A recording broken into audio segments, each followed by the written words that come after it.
o'clock. This is the Kansas Kickoff Show. Powered by kpreps.com and Sports in Kansas. The only statewide high school pregame show in Kansas starts now.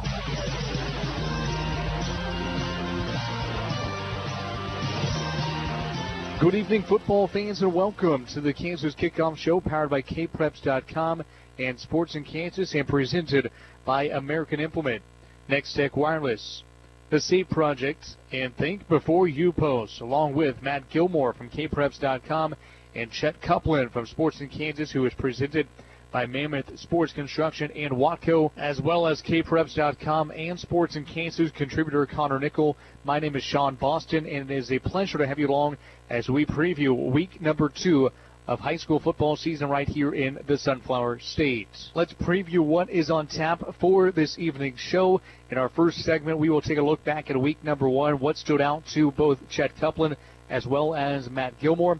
And then in segment 2, we will take a look at the rankings from Class 6A down through Class 8-man Division 2.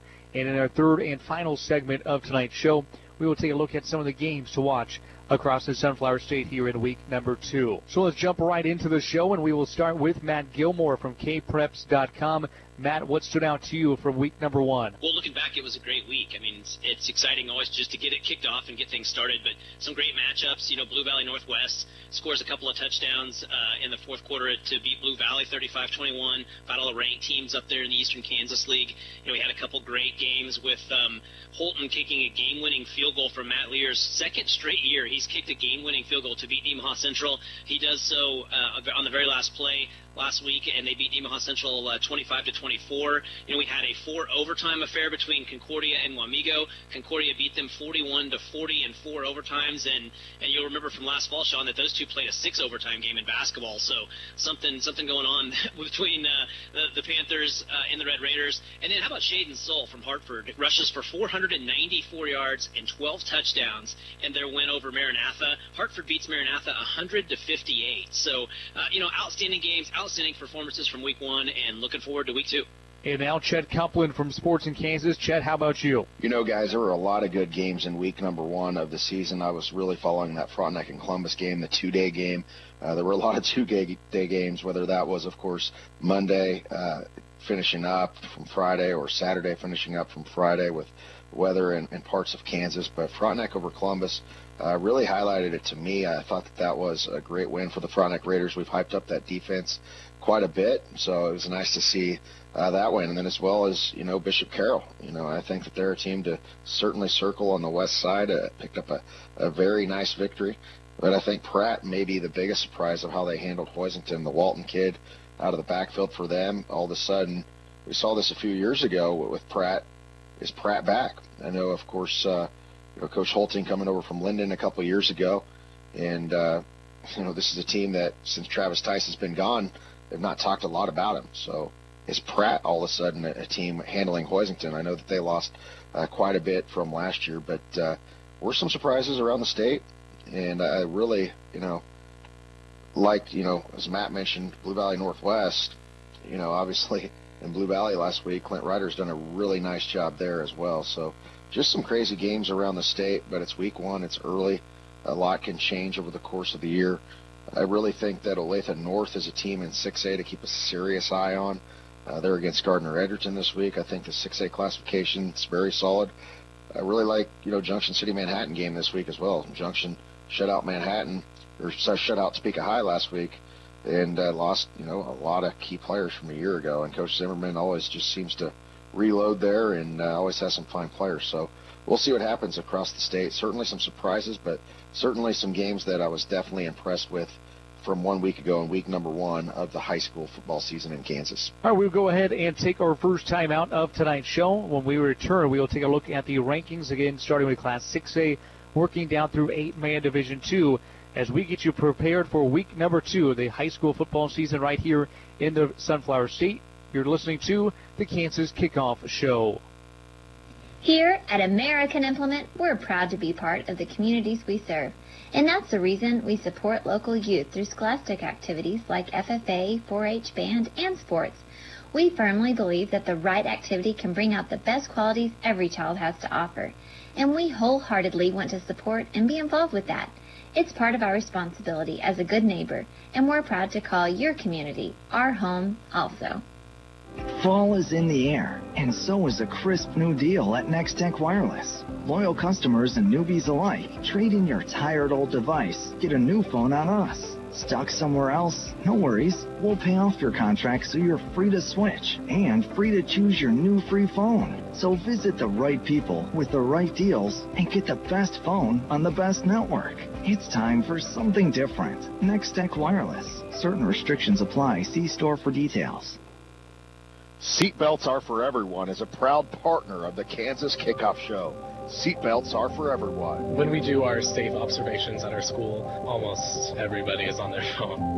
A lot of students at the school and even adults always need to reply to that text or email or phone call or whatever while they're driving. Having everybody focus on the road would be probably one of the biggest challenges we have. I'd like to see a lot more people pay attention to what's going on. I always do my best to pay attention. I'm not on my phone. I don't think any text message is as important as your life. I think a lot of people are on their phone while they're driving to kind of keep up a social image when really, in the long run, it doesn't matter more than your life or the life of somebody else.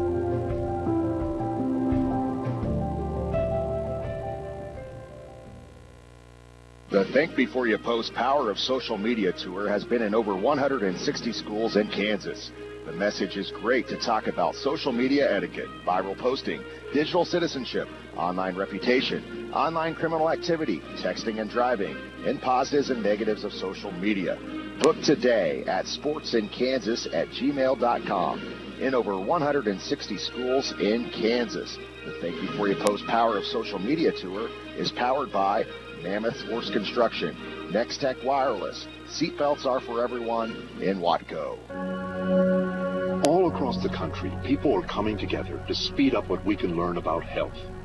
The All of Us Research Program is calling on 1 million people to join us as we try to change the future of health.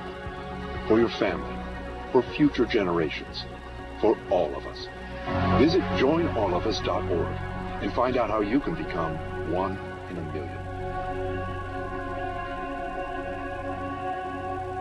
If you talk, they will hear you.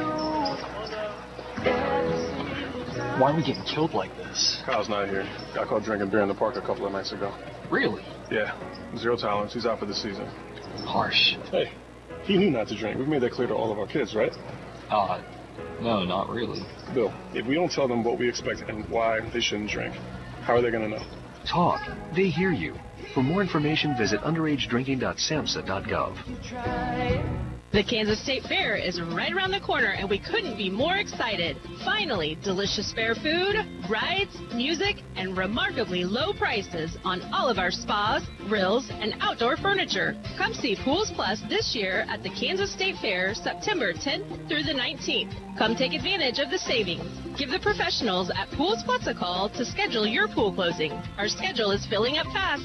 Stay safe and shop local. Pools Plus, 21 East 1st in downtown Hutchinson. Need to send someone money? Pay a babysitter? Split the bill? Use First Pay.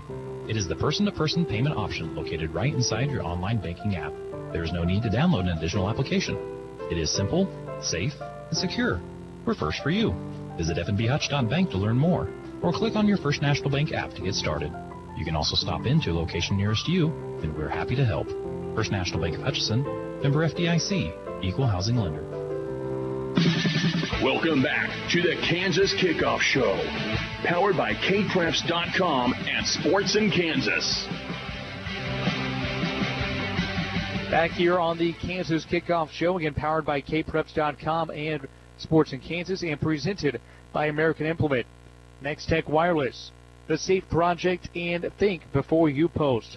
Along with Matt Gilmore of kpreps.com, Chet Copeland of Sports in Kansas, and kpreps.com and Sports in Kansas contributor Connor Nickel, I'm Sean Boston. Again, in our first segment, we took a look back at a week number one. A lot of crazy games across the Sunflower State as games got underway on Thursday night. Some of those did not conclude until Monday because of weather throughout the state of Kansas. Here in the second segment, we will take a look at the rankings, again starting with Class 6A, working our way down all the way through Class 8-man Division 2. Let's go ahead and start in Class 6A. Junction City under the pole at number 5, Blue Valley Northwest at number 4, Blue Valley North at 3, Olathe North at number 2, and although Derby did not play last week, they remain at number 1 in Class 6A. Yeah, just some slight change in the Class 6A poll. You mentioned Derby off last week, and they'll play Newton this week, and a team that put some pressure on them last year in a 12-point win. Olathe North, they were dominant in a 56-0 shutout of Shawnee Mission South.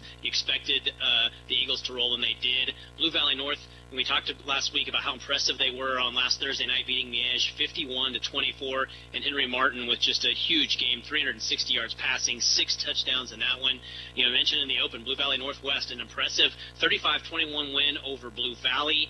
Those two, so Blue Valley Northwest up to number 4 this week. Blue Valley drops out of the poll. Big game for Grant Stubblefield, 196 yards rushing, 3 touchdowns. Mikey Pauly added over 165 yards and a pair of scores for the Huskies in that one. And then Junction City into the poll at number 5. They shut out Topeka High 34-0 in a game that was called at halftime, and a big showdown that we'll talk about a little bit later, the Battle of the Silver Trophy, as they take on Manhattan this week. All right, shut down to Class 5A. Mays at number 5. Wichita Northwest drops down to number 4. Bishop Carroll up to number 3. Mill Valley at 2. And St. Thomas Aquinas at number 1 in Class 5A. 5A, very tough classification. Of course, number 1 team this week, St. Thomas Aquinas. They're against Luther North Missouri, a team that has been very good over there in the state of Missouri. And, of course, last week beat defending state champion out of Class 4A, St. James Academy. Bishop Carroll, the best win in the class, as they beat Wichita Northwest 37-27 in that one. This week, kick on Wichita South. So should be an easy game for Bishop Carroll. And then Wichita Heights and Wichita Northwest play, of course, the Randall kid, one of the best recruits in the country, Wichita Northwest, Jeremiah Moore. A big night for them last week. So Mays, they beat Andover last week 17-4 towards Avery Johnson, one of the top recruits in the state. They're against Campus this week. Other teams to look at, though, Hayes High and Jaron Canick, Cape and Mount Carmel. There's a lot of teams in Class 5A that goes pretty deep. Very solid classification. All right, down to Class 4A. McPherson at number 5, Buhler at number 4, Andover Central at 3, St. James at number 2, and the Stags of Bishop Miege at number 1 at Class 4A, Matt. Yeah, obviously those top 2 teams lose to really good 6A competition, and it's hard to argue with them remaining in the top 2 spots because Miege and St. James, Miege has been so good for so long in Class 4A, and St. James is the defending state champion. So those 2 are going to continue to play a tough schedule and may struggle, honestly, for a while as they get the people in the right places, and but should be in it for the long haul. Miege will be at Blue Valley Northwest this week, another big showdown for them, and St. James goes to Blue Valley. So another tough test for those 2 this week. Andover Central remains at number 3. They slipped by Newton last week, 10-6. Ashton Barkdole with 133 yards rushing, and they were down in that one 6-0. They've got a big showdown against number 4 Buhler this week. Buhler jumps into the poll to number 4. No trouble with Goddard, 42-14 in that one. Sam Elliott is they're super impressive running back, over 200 yards rushing, 3 touchdowns. This is a veteran team, and look for them to make a push certainly on the west side of 4A. And McPherson stays in the number 5 spot. They beat Salina South 24-14. And of note, Ark City drops out after a 10-7 loss to Winfield in the Cali Cup battle. That game finished on Monday night, and so Ark City got to the state championship game, but drops their opener to Winfield. All right, shut down to Class 3A. Holton at number 5, Cheney at number 4, Frontenac 3, Wichita Collegiate 2, and no surprise, Andale remains at number 1 in Class 3A. 3A is controlled by Andale. I expect them to be that team at the end of the year. They blasted Rose Hill 57-6, so not lost a regular season game since Dylan Schmidt has been the head coach there. Such a storied program there, and of course you see Mason Fairchild making big plays for the KU Jayhawks, so a lot of good players there over the years, and of course Andale is rolling right now. Wichita Collegiate, they beat Mulvane 24-14, taking on Wellington this week. Wesley Fair, of course, one of the state's top multiple sport athletes in that classification. Look for him to have a really big year for them. Of course, Frontenac, they shut out Columbus last week. That game was a little bit closer than it showed. This Frontenac defensive line is the real deal. They're against a 5A opponent this week in Coweta, Oklahoma. Cheney, of course, they knocked off Kingman 34-14. Harrison Voth, 5 touchdown passes in this game. A big night for him. Of course, they're at Belle Plaine this week. Holton, beat Nemaha Central last week on a last-second field goal for the second straight year. And incredible what those two teams have done over the last couple of years, two solid programs. All right, Matt, let's move down to Class 2A. Garden Plain at number 5, Beloit at 4, Nemaha Central at 3, Silver Lake at 2, and Rossville at number 1 in Class 2A. Yeah, the defending state champs Rossville, impressive in their opener, 38-0 over Centralia, obviously a 1A power in Centralia. Torrey Horek with a big game. He threw for 77 yards and a touchdown and rushed for over 200 in a couple of scores. And so Rossville has it rolling. They'll be at Rock Creek this week, and that's a Rock Creek team that pushed Silver Lake last week. Silver Lake held on for a 34-28 win to remain in the number 2 spot. You know, Nemaha Central, we mentioned that 1-point loss on the very last play of the game as Holton kicked a field goal to beat them 25-24. Holton obviously ranked in Class 3A, as you just mentioned, and so Nemaha Central stays put at that number 3 spot. Beloit at number 2, their game their opponent got canceled last week, and so they picked up Marysville late, and they beat the Bulldogs 24-12. Big game on the ground, over 290 yards rushing as a team, and Beloit just controls the clock and grinds it out, and they did so in that huge showdown this week with southeast of Saline. And then Garden Plain in the 5 spot, they jump into the poll after beating their rival Conway Springs 14-7. Again, that was a game that was delayed and then finished on Saturday, and the Owls were trailing 7-6 at the time and then took the lead in the third quarter and won that one 14-7. So Garden Plain into the 5 spot. They will host Sterling this week. All right, shut down to Class 1A.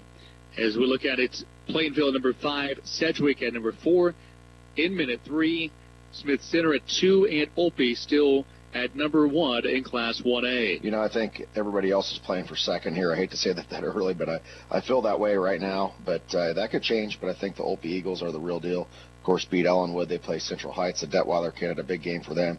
Smith Center also beat Norton last week. They're at Phillipsburg this week, a rivalry matchup. Inman at Ellenwood. Sedgwick, of course, all over Sterling, Lance, South Summer, all over the place with 5 touchdowns. I believe, 4 touchdowns through the air, 1 on the ground. And Plainville, of course, defeated Phillipsburg, and they'll take on Oakley, a state runner-up team a year ago. So Bonzi, Kate Oliver having a nice opening week for them last week. Jackson Heights, look for them.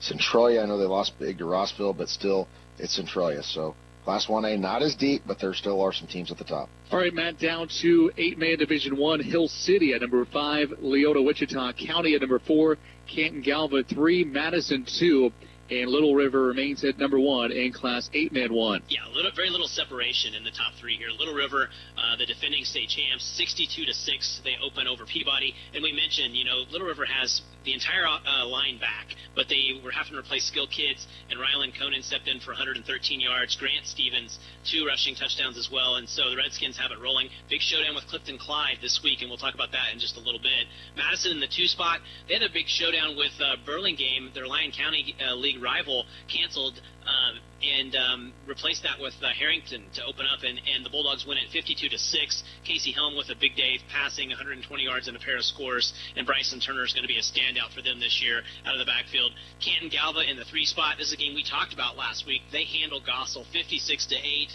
The questions were with the offensive line, not with the skill kids, and they did enough because Garrett Maltby and Tyson Struber were outstanding again. 220 yards passing, 4 touchdowns for Maltby, and Struber with over 140 yards and caught 3 of those scores. Canton Galva, as of late Wednesday and middle of the week, still searching for an opponent this week.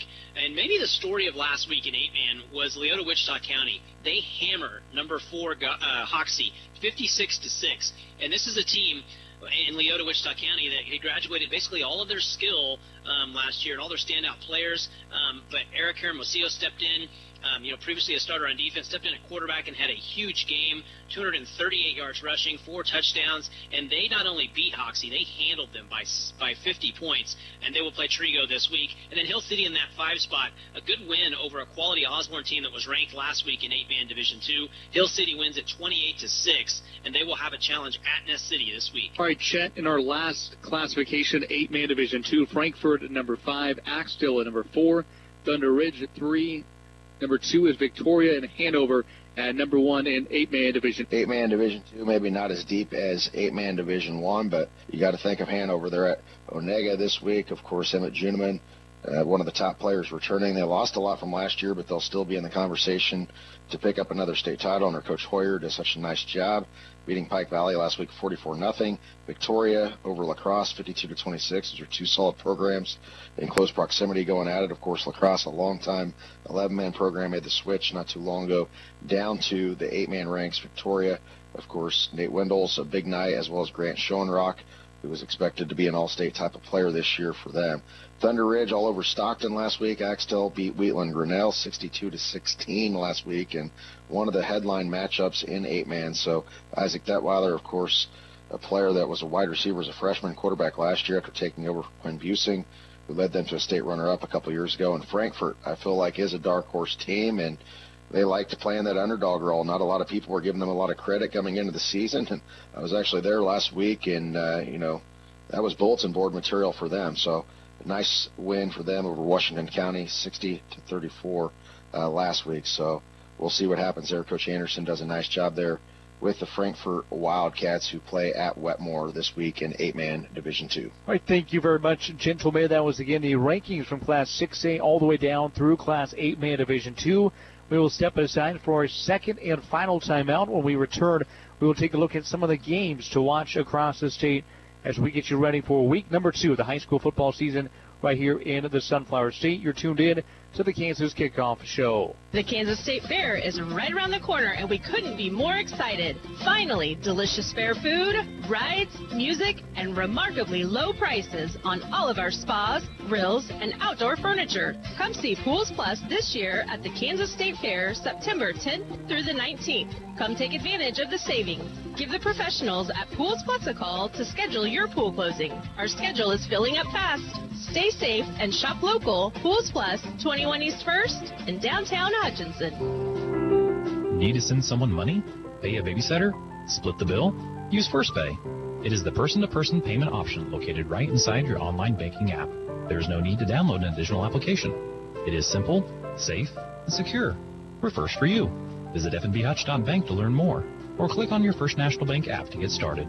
You can also stop into a location nearest you, and we're happy to help.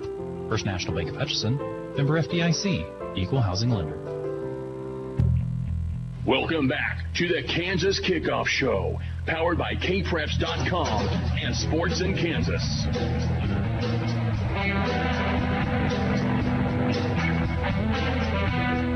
Back here on the Kansas Kickoff Show, again powered by kpreps.com and Sports in Kansas, and presented by American Implement, Next Tech Wireless, The Safe Project, and Think Before You Post. Along with Matt Gilmore of kpreps.com, Chet Copeland of Sports in Kansas, and kpreps.com and Sports in Kansas contributor Connor Nickel, I'm Sean Boston. In the first segment of tonight's show, we took a look back at week number 1 and everything that stood out to us. And then in our second segment, we took a look at the rankings from Class 6A all the way down through Class 8-man Division 2. And here in our third and final segment, we will take a look at some of the top games to watch across the Sunflower State, again, as we get you ready for week number 2 of the high school football season right here in the state of Kansas. All right, Matt, a big one up in the northeast part of the state as the battle for the Silver Trophy. It is Junction City at Manhattan. Yeah, one of the state's best rivals, and honestly, it's been one of the most closely played games or rivalries over the past several years. I mean, it's just incredible that 11 of the past 12 meetings between these two have been decided by single digits. And I think that Manhattan's won 6 of the last 9 meetings or something to that effect. But to have 11 of the last 12 being decided by, basically one score is quite something. And last year was no different. Junction City won that one 36-29, a game that was tied at 29, you'll remember, until late. And DJ Giddens scored there from 10 yards out late in the fourth quarter to break the tie and give them the win. And then the year before, Manhattan kicked a field goal, I think, to win it 31-28 or something like that on the final play. So, both of these teams are going to be in the mix in Class 6A. I mean, obviously Junction City made it all the way to the state semifinals last year before losing to Derby. Manhattan, was a second-round playoff team. But both of them have a lot of pieces to replace. Junction City with Andrew Corey, their outstanding quarterback from last year, all-state quarterback. Marcelo Bussy, the outstanding receiver, is gone as well. And so we'll see how they can do that. Obviously, they started off well at Topeka High and won that game 34-0 in a game that was called at halftime because of weather. But the new Junction City quarterback is a senior, David Roll. He stepped in and did a nice job. And he's a dual threat guy, can run a little bit as well. But he threw a pair of touchdown passes, scored a rushing touchdown, and they've got a nice player and an athlete they want to get the ball to in Tyree Holloway. He had a touchdown rushing and caught a touchdown pass. T.J. Jones also caught a touchdown, and then Xavion Felton out of the backfield scored. So it's a team, again, that feels like they have the pieces in place to put it together.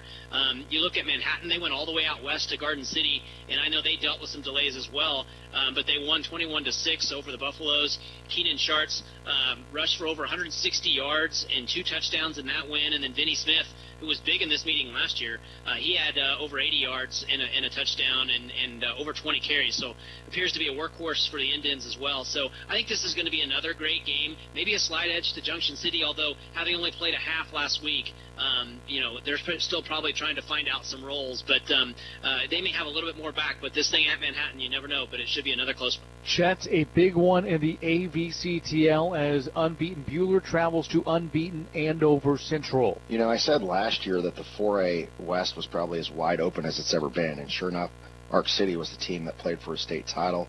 They were 6-7 at the end of the year. McPherson's been knocking at that door. Andover Central's been there twice in recent memory. Buhler won a state title back in 2013. Buhler at Andover Central this week is a huge game. Andover Central has some speed. They have some size. They have some guys on both sides of the football that are very good athletes. At Andover Central, but Buhler, of course, is a team on the rise, has some solid linemen, and Sam Elliott, pound for pound, one of the strongest kids in the state, 2-time state wrestling champion, one of the best backs in the state. Buhler at Andover Central this week. This is a coin flip style of matchup. I think Buhler is going to get the win this week at Andover Central. I think it's going to be very close. I think it's going to be a very good game. It could go either way. That is certainly a huge matchup out of the AVCTL leagues. In Class 4A, I think we'll be talking about both of those teams making deep runs. It is really not anybody's just to run through on the 4A West. At one point in the 4A East, it was Miege's. Well, that changed last year with St. James Academy. So all of a sudden, it's opened up a little bit. In my opinion, on that 4A West, who will it be? Week number 2, certainly Buhler and Andover Central are 2 of those teams we could be talking about later on in the season. But, Matt, a big one in the Central Kansas League as Heston travels to Hillsboro. Yeah, these are 2 teams that really opened with dominating wins last week in this CKL. Heston went to Haven and won that one 45-8, and then Hillsboro throttled Nickerson 50-22, but Hillsboro was up 50-0 in that one at halftime. So these 2 teams, obviously Heston in 3A, Hillsboro in 2A, look to to make some noise in their respective classifications. Heston's going to have it tough. They're trying to rebound from a 4-5 season, and I know that's unacceptable in recent Heston history, but again, the schedule is just brutally difficult. They're in that 3A District 7 with the likes of Andale, Wichita Collegiate, Clearwater, and Halstead, and so Heston hoping to make that next step this year. And sophomore quarterback Hudson Farrelez, he was outstanding last week, over 200 yards passing, 3 touchdowns, and he's got a really good group of receivers in Braden Schilling, Max Warner, and Nick Arnold, and then Ryan Eilert, who was the quarterback for a portion of last year before transitioning out. He's back in the backfield, and so he's a guy that they can use in a multitude of ways. Farrelez, as a freshman last year, threw for nearly 1,000 yards when he stepped in, and so Heston has some ability on offense to put up points, and certainly Hillsboro does too. The 3rd year now for Demetrius Cox at Hillsboro. They've been 6-4 in each of his first 2 seasons. Matthew Patusik and Jamari Harris are outstanding athletes.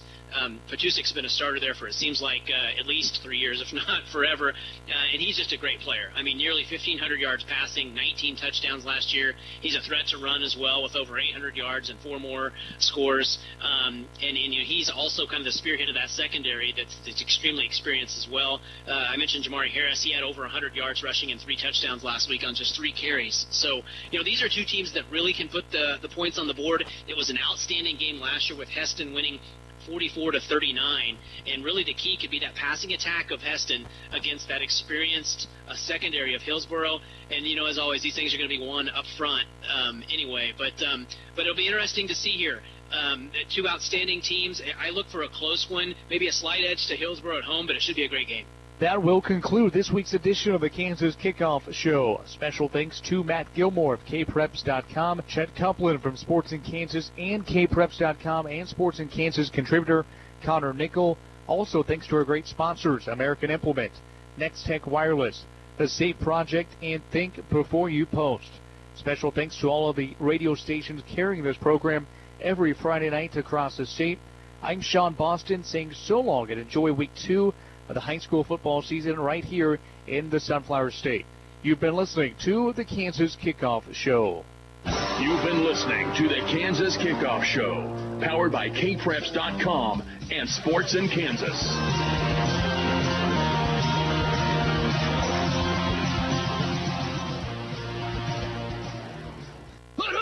Welcome to the Hutchinson Salt Hawk Football pregame show.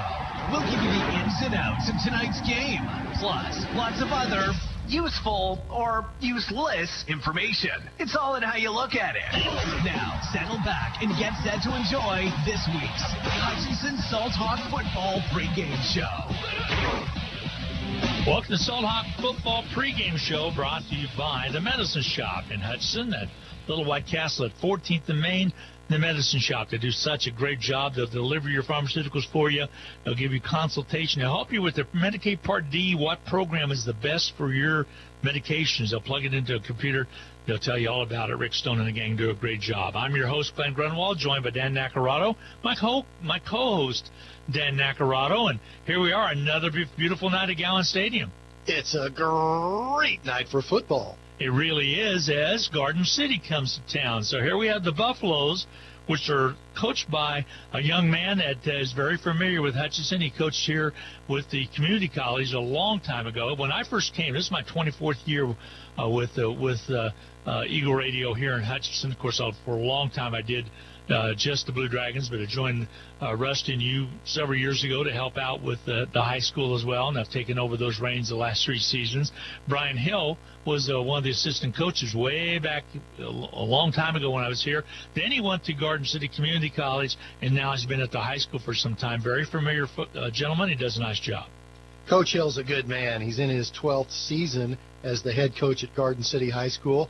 60-47 to date, but every year you can count on them to be well coached and play hard. Yep, they had a tough loss at Manhattan, to Manhattan just first week, and Hutchinson was able to get that win over Valley Center. Before we talk too much about Garden City, let's go back to last week and talk about the nice win that Hutch got. A little iffy early on, and kind of looked like it was going to be a little deja vu as we had in Valley Center the year before, but that was not the case because the Salt Hawks really took it over in the third quarter and scored big touchdowns to come away with a nice, comfortable win.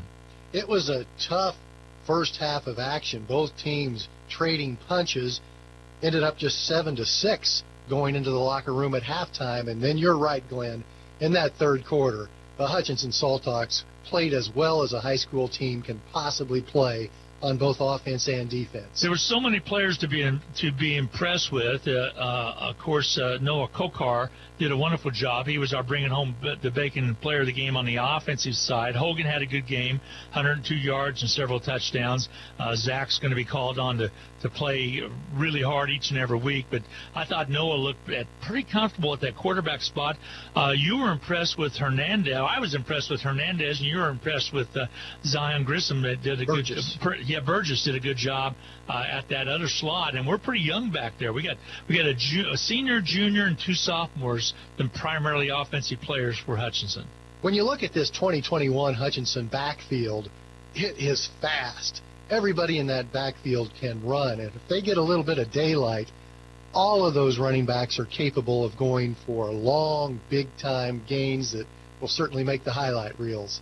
We met earlier, and speaking of highlight reels, I'm going to go to that right now. I'm going to go to Kokar's 50-yard touchdown run. Now, what was interesting is he threw for 31 yards right before that to midfield Hernandez, who made a spectacular catch over the shoulder catch to set it up at the 50, but then Kokar's run sounded like this. Pass turns the corner, goes around the right side, has some speed. He's at the 30, the 25, the 20, 15, 10, 5, touchdown, Hutchinson.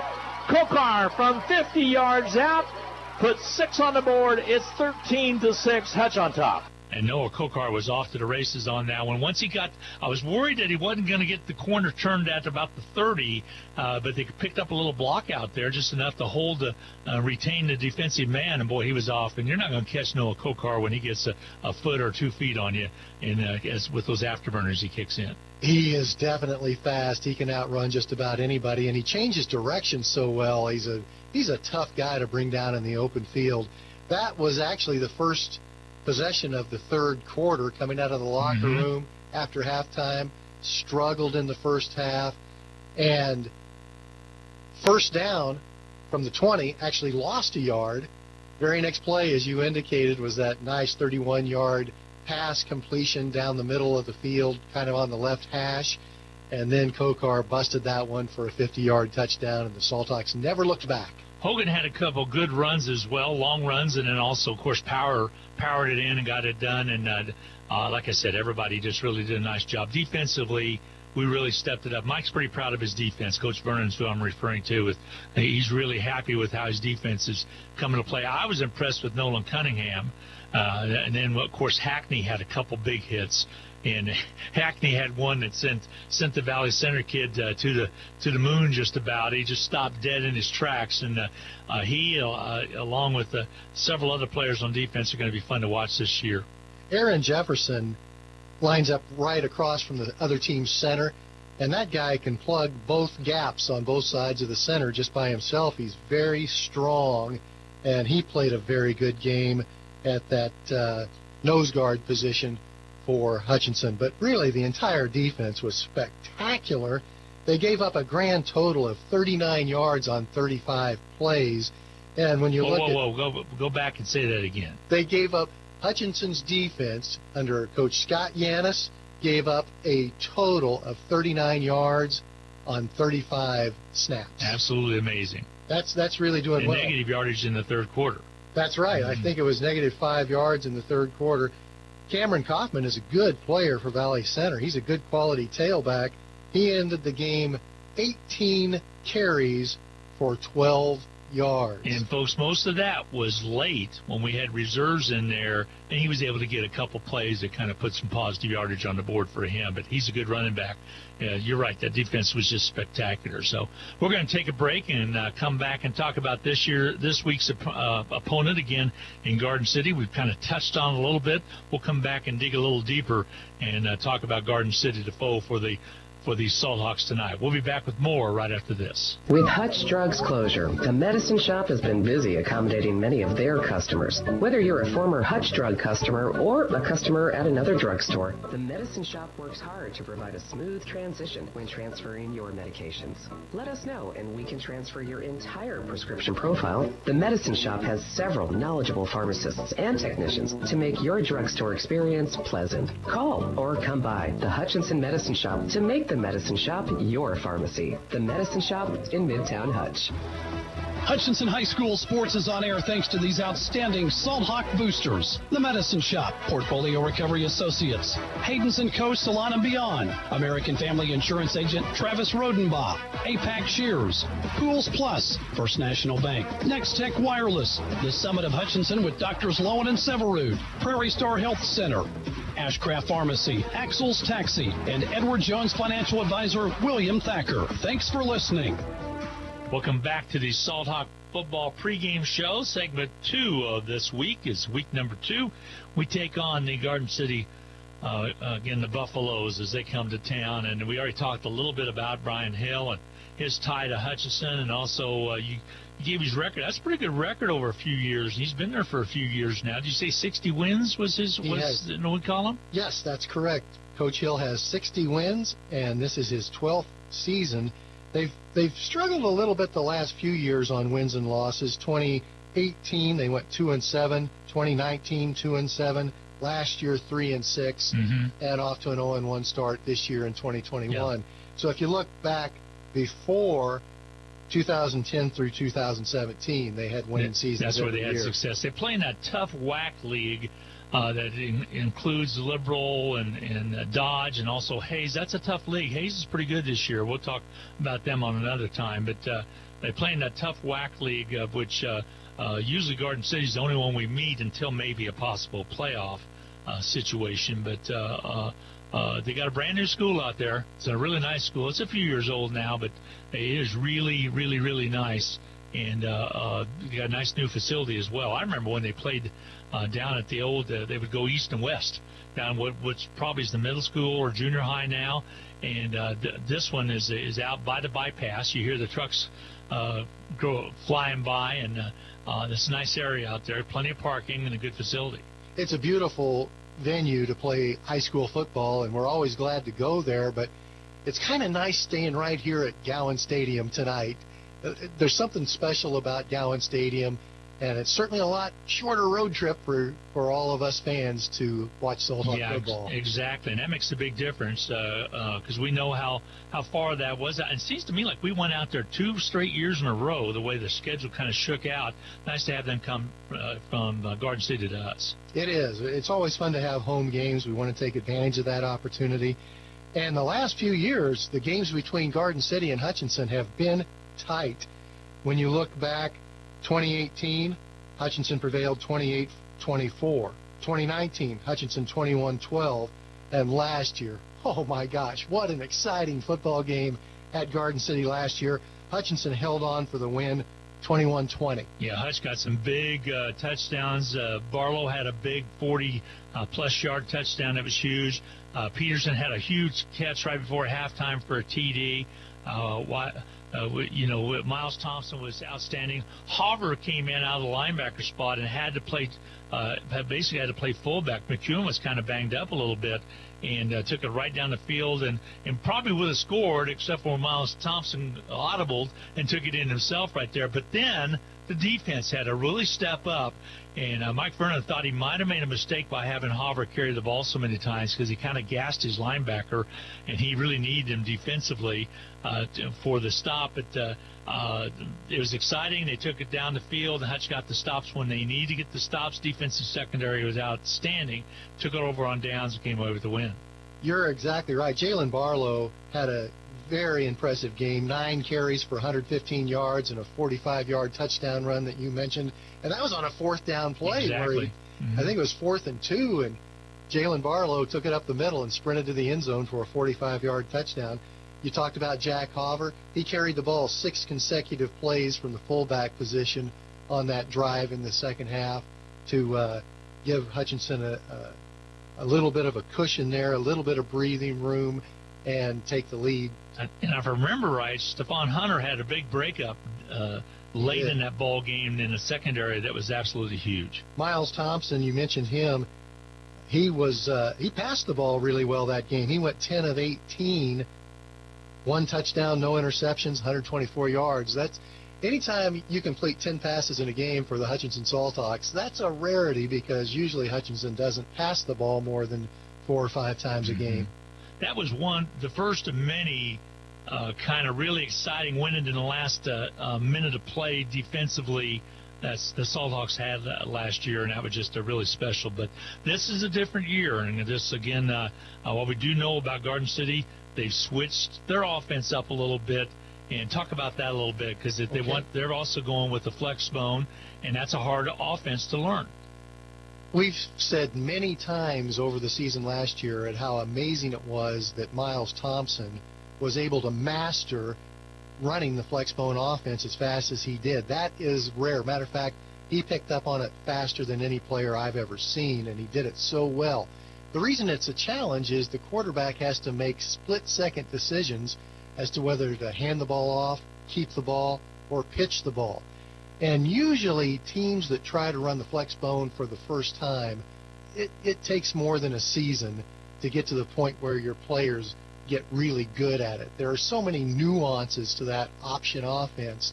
It takes a lot of years of coaching it, and it really helps if you start players like Hutchinson does in the 4th grade, at least getting used to the terminology, and then by the time they're sophomores, juniors, seniors in high school, they're comfortable with it. So Garden City's going through some growing pains right now with the flexbone offense. If they stay with it, they could be very formidable with that offense in future years, but it's going to take some time. Yeah, and we hope it doesn't start this week. I talked with Coach before you got to lunch the other day.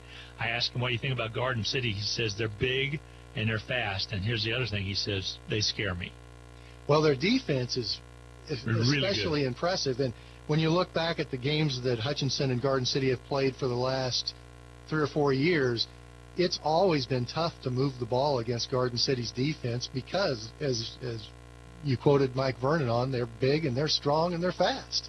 And Mike, he really breaks down the film and sees the strength of the other teams. He's not so concerned about their weakness. They've worked that out in their meetings and everything, but he always looks at the strength. And the 2 strengths that you want to have for a football team is to be fast and strong. That's right. And big. There's 3 things. Yeah, that's an added. That'll help a coach sleep better at night when you have those 3 things. It will too. Hey, we're going to be back in just a little bit because we're going to talk about. Hear that jingle? The keys to the game. We'll be back with more on this week's pregame for the Salt Hawk pregame show right after this. Get your prescriptions with no hassle at the Little White Castle. You've heard that medicine shop jingle for over 20 years. We know that picking up prescriptions at the drugstore can be challenging. At the medicine shop, we try our best to make your drugstore experience pleasant. With 4 pharmacists and several knowledgeable pharmacy technicians, the medicine shop has the manpower to efficiently accommodate you. So next time you need a prescription with no hassle, try the Little White Castle, the Hutchinson Medicine Shop in Midtown Hutch. Hutchinson High School sports is on air thanks to these outstanding Salt Hawk boosters. The Medicine Shop, Portfolio Recovery Associates, Hayden's & Co. Salon and Beyond, American Family Insurance Agent Travis Rodenbaugh, APAC Shears, Pools Plus, First National Bank, Next Tech Wireless, the Summit of Hutchinson with Doctors Lowen and Severud, Prairie Star Health Center, Ashcraft Pharmacy, Axel's Taxi, and Edward Jones Financial Advisor William Thacker. Thanks for listening. Hear those? It's keys to the game time, folks, on the Salt Hawk pregame show. As I always love to hear Dan Nacarato's keys to the game, and it's going to be kind of the same old a little bit this week, from what Coach talked about as well. Is you can't have those turnovers. You got to execute properly on offense, and you got to play good defense, right? That's about it. That's about it. That's a good recipe for victory. All right, how do the Salt Hawks stop the Buffaloes? Well, here is the good news for Hutchinson. When your team is a flex-bone offensive team and has been for 20 years, your defensive players, they learn how to stop the flex-bone, because you always start out every summer and every season. You start out with the defense learning how to stop your own team's offense, because that's who you scrimmage against. So that's a big advantage for Hutchinson, to have a defense that's very comfortable, very used to seeing the offense line up in the flex bone, and they know their roles in stopping the flex bone. And the good thing about that Hutchinson defense, as we said, they only gave up 39 yards on 35 plays last Friday night. They not only are fast and strong, they know their assignments against a flex-bone offense. So each one has an assignment, or is there certain reads that the defense makes as well? We talk about the offense making reads, and we'll get to that in a little bit. But are there defensive reads that you got to make as a defensive player? There are. The defensive tackles, they read the offensive tackles, and they see if they're moving to the outside. Immediately they stretch the play out and beat them to the outside to seal the edge. If they see that tackle is going down, they're down blocking towards the middle, then the defensive tackle gets right on their hip and comes down the line of scrimmage towards the center and closes off that hole. The linebackers are responsible for taking the quarterback on the option. So if you're the linebacker on the side of the play where the quarterback is coming, you stay with the quarterback. And then a secondary player could be a strong safety, could be a free safety. They are responsible for the pitch back.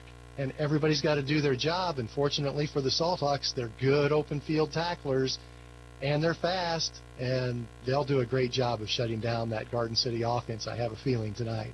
Now, under Mike Vernon, that offense can throw the football once in a while. You didn't ever see it happen back through 2000 to 2010. It didn't happen very often, but we do throw the football once in a while. So same way, your defensive players against Garden City are going to have to watch for that a little bit. And Garden City has a good quarterback that actually took over the quarterback role during the game against Hutchinson last year at Garden City. He's a junior this year. His name is Weezy, and he's 6'4", 190 pounds. He can throw it very well. And as a matter of fact, I think he's the type player that might be more comfortable dropping back and passing the ball rather than running the option offense. So it would not surprise me to see Garden City throw it a few more times tonight than you would normally see a Flexbone team do. Okay, that was one of the first things, how to stop Garden City. How does Garden City stop Hutchinson? And I'm going to throw this analogy out. You got the same thing. They're practicing against the Flexbone, so they're kind of learning how to stop it as well. They just don't have the experience that Hutchinson has. Yeah, that's the difference. You hit it right on the head, Glenn. Hutchinson, for 20 years, has been practicing against the Flexbone. Garden City's been doing it for about 6 weeks. So that's a pretty big difference. Makes a big difference. And then the third, of course, and we talk about it a lot, special teams, your kicking game, of which I kind of feel like we have a pretty good kicking game, especially for field goals and point afters. Jason Runyon, the freshman, is a very capable kicker. He came in as a freshman last week, his first varsity football action, and if we didn't know he was a freshman, we would have guessed he was a junior or senior the way he carried himself. He did very well. And you're right. I have that as one of the keys to tonight's victory, special teams. And it's more on the coverage of kicks because hopefully Hutchinson will be kicking off a few times if you want to get down there and cover those kicks. And there were some that didn't boom into the end zone, so to speak. It was a matter of being able, like you said, and even you hit a point where maybe even pooch it a little bit sometimes to keep it away from a certain return man or whatever. Hutch did a nice job, I thought, last week with special teams. I thought so, too, and I think they're going to be better. Coach Mace Kroll does a fantastic job with the special teams. Hutchinson probably recovers more onside kicks than any other team in the state because of the way Coach Kroll and that staff get them prepared for that if the situation calls for it. Last week we were kind of chasing rain a little bit. We had a shortened halftime. We sped up with a running clock in the fourth quarter. Game was pretty much under in check. Knew that Hutch was going to win it. We're not necessarily chasing weather. I think we're going to have a pretty good night tonight. So that's out of the window, so to speak. But also you have the distraction a little bit of the fair. Maybe not tonight. Might be more at practice next week, and of course you always have now this year the COVID distraction. Well, that's true. There are a lot of off-field elements that a coach and a team has to stay focused on the task at hand, and that's another one of my keys to victory, by the way. Stay hungry. Hutchinson looked so good in the second half of the game last Friday night. You don't want to get so enamored with watching yourself on film and how much success you had last week that you forget to stay hungry and continue to get better every single week. Maybe one of the keys would be for that lackluster first half of play, of which we had it at the 3 or 4 yard line, first and goal, and then was not able to punch it in. We never did ask Coach what they talked about at halftime, but we know there was some emphasis there. Hopefully Hogan will be able to he's got a little bit of possible injury that might slow him down a little bit. Hopefully he'll be able to get going tonight as well. Yep. Zach Hogan is a special back, very capable, but he is a little bit banged up. So we expect to see Ben Patterson jumping from defense, where he plays the Eagle linebacker position, just like we saw with Jack Hoffer last year against Garden City. We expect to see that Eagle linebacker moving over to offense and carrying the ball a few times at fullback tonight. See how he totes the ball. We'll see what's going to happen. That all is the Coach Knack keys to the game. We're going to start calling Coach Knack Coach Dan Cooter Nacarado. So if I call you Cooter during the broadcast, you're going to know what I'm talking about, all right? Okay. Where that came from, I have no idea. When you get those keys out, I just hope you'll give me another ride in those vehicles, because every car you have is pretty nice. No doubt about that. All right. We're going to settle in at Gallon Stadium in just a little bit. We'll have the kickoff just around the corner. Matt Peterson will get the camera all fired up, and he'll get set to bring this to you by way of the video as well. So we'll be back with more in the kickoff coming away. That wraps up this week's edition of the Salt Hawk Football Pregame Show, brought to you by the Medicine Shop. We'll be back right after this. Thanks for listening to the Hutchinson Salt Hawk Football Pregame Show. Join us 30 minutes prior to each and every Salt Hawk game, each week throughout the entire football season. Kickoff is just minutes away, so stay tuned, and thanks again for listening. Hi, this is Nick Gosnell. Join me Friday nights after Hutch High football for the Friday Night Scoreboard Show. I'll recap scores from around the state of Kansas. The Friday Night Scoreboard Show brought to you by Next Tech Wireless and APAC Shears Division on BW Radio. It's time for Hutchinson Salt Hawk Sports on BW Radio. The Salt Hawks are brought to you in part by First National Bank, H&R Block, Pools Plus, Next Tech Wireless, APAC Shears, and the Medicine Shop. Also thanks to these Salt Hawk boosters, Hayden and Company, the Summit of Hutchinson with Doctors Lowen and Severud, and American Family Insurance agent Travis Rodenbaum. Now your host for Salt Hawk Sports, Glenn Grunwald.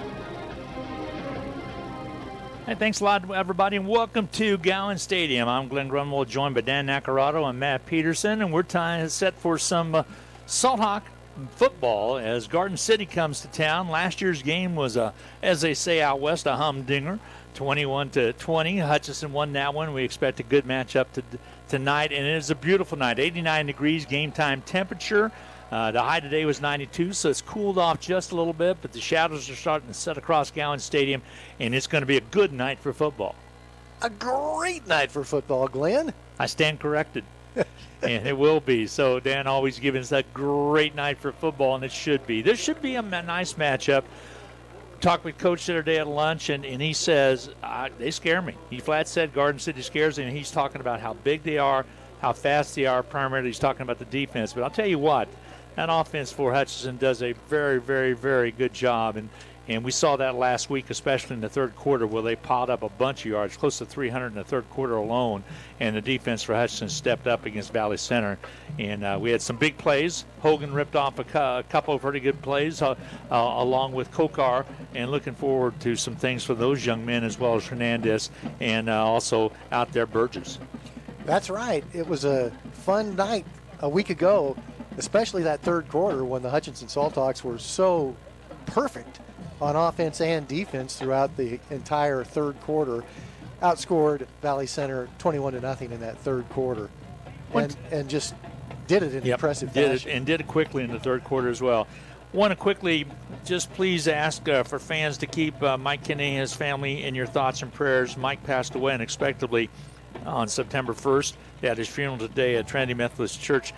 Mike, his wife Megan, and both daughters Molly and Meredith all graduated from Hutch High. The Kinney family's longtime supporters of Hutch High activities and athletics. And our thoughts and prayers are with Megan and her daughters and his whole family as the celebration of life took place this morning. Saw a lot of old Salt Hawks that played softball for me. Mike was one of those, and he's just he was a gentleman that knew no stranger, and that's the best way to describe Mike. Is he did have attitude toward the things or opinions, and was free to express them. I think that's what everybody liked the best about him. Mike was a gentleman and loved his family. He will be sorely missed. Salt Hawks come out and break the banner with the cheerleaders. Buffaloes across the way are ready as well. We're just a couple minutes away from the captain's meeting. We're going to take one 60-second time out here, get in a little word from our sponsors. It's Garden City as they travel to take on the Salt Hawks of Hutchinson in football action tonight, coming your way in just a little bit. We'll be back in 60 seconds. Get your prescriptions with no hassle at the Little White Castle. You've heard that medicine shop jingle for over 20 years. We know that picking up prescriptions at the drugstore can be challenging. At the medicine shop, we try our best to make your drugstore experience pleasant. With 4 pharmacists and several knowledgeable pharmacy technicians, the medicine shop has the manpower to efficiently accommodate you. So next time you need a prescription with no hassle, try the Little White Castle, the Hutchinson Medicine Shop in Midtown Hutch. You deserve a patient-centered medical home. You deserve Prairie Star, with health care held to a higher standard, offered by compassionate primary care providers who actually listen to your concerns. Because at Prairie Star, it's all about you. That commitment to our patients has earned us numerous national quality care awards year after year. Prairie Star Health Center, 30th and K61 in Hutchinson.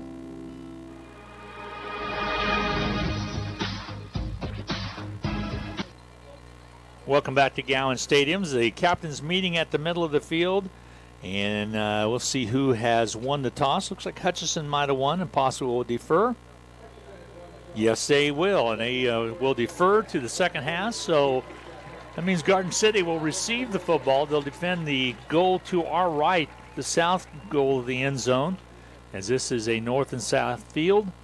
And we'll get set for opening kickoff coming your way in just a little bit. This will conclude the Medicine Shop portion of the pregame show. We'll get set for kickoff action coming up in just a few minutes. Salthawks dressed out in their blues with white pants. Pretty sharp looking with the blue helmets as usual with the Power H on the helmets.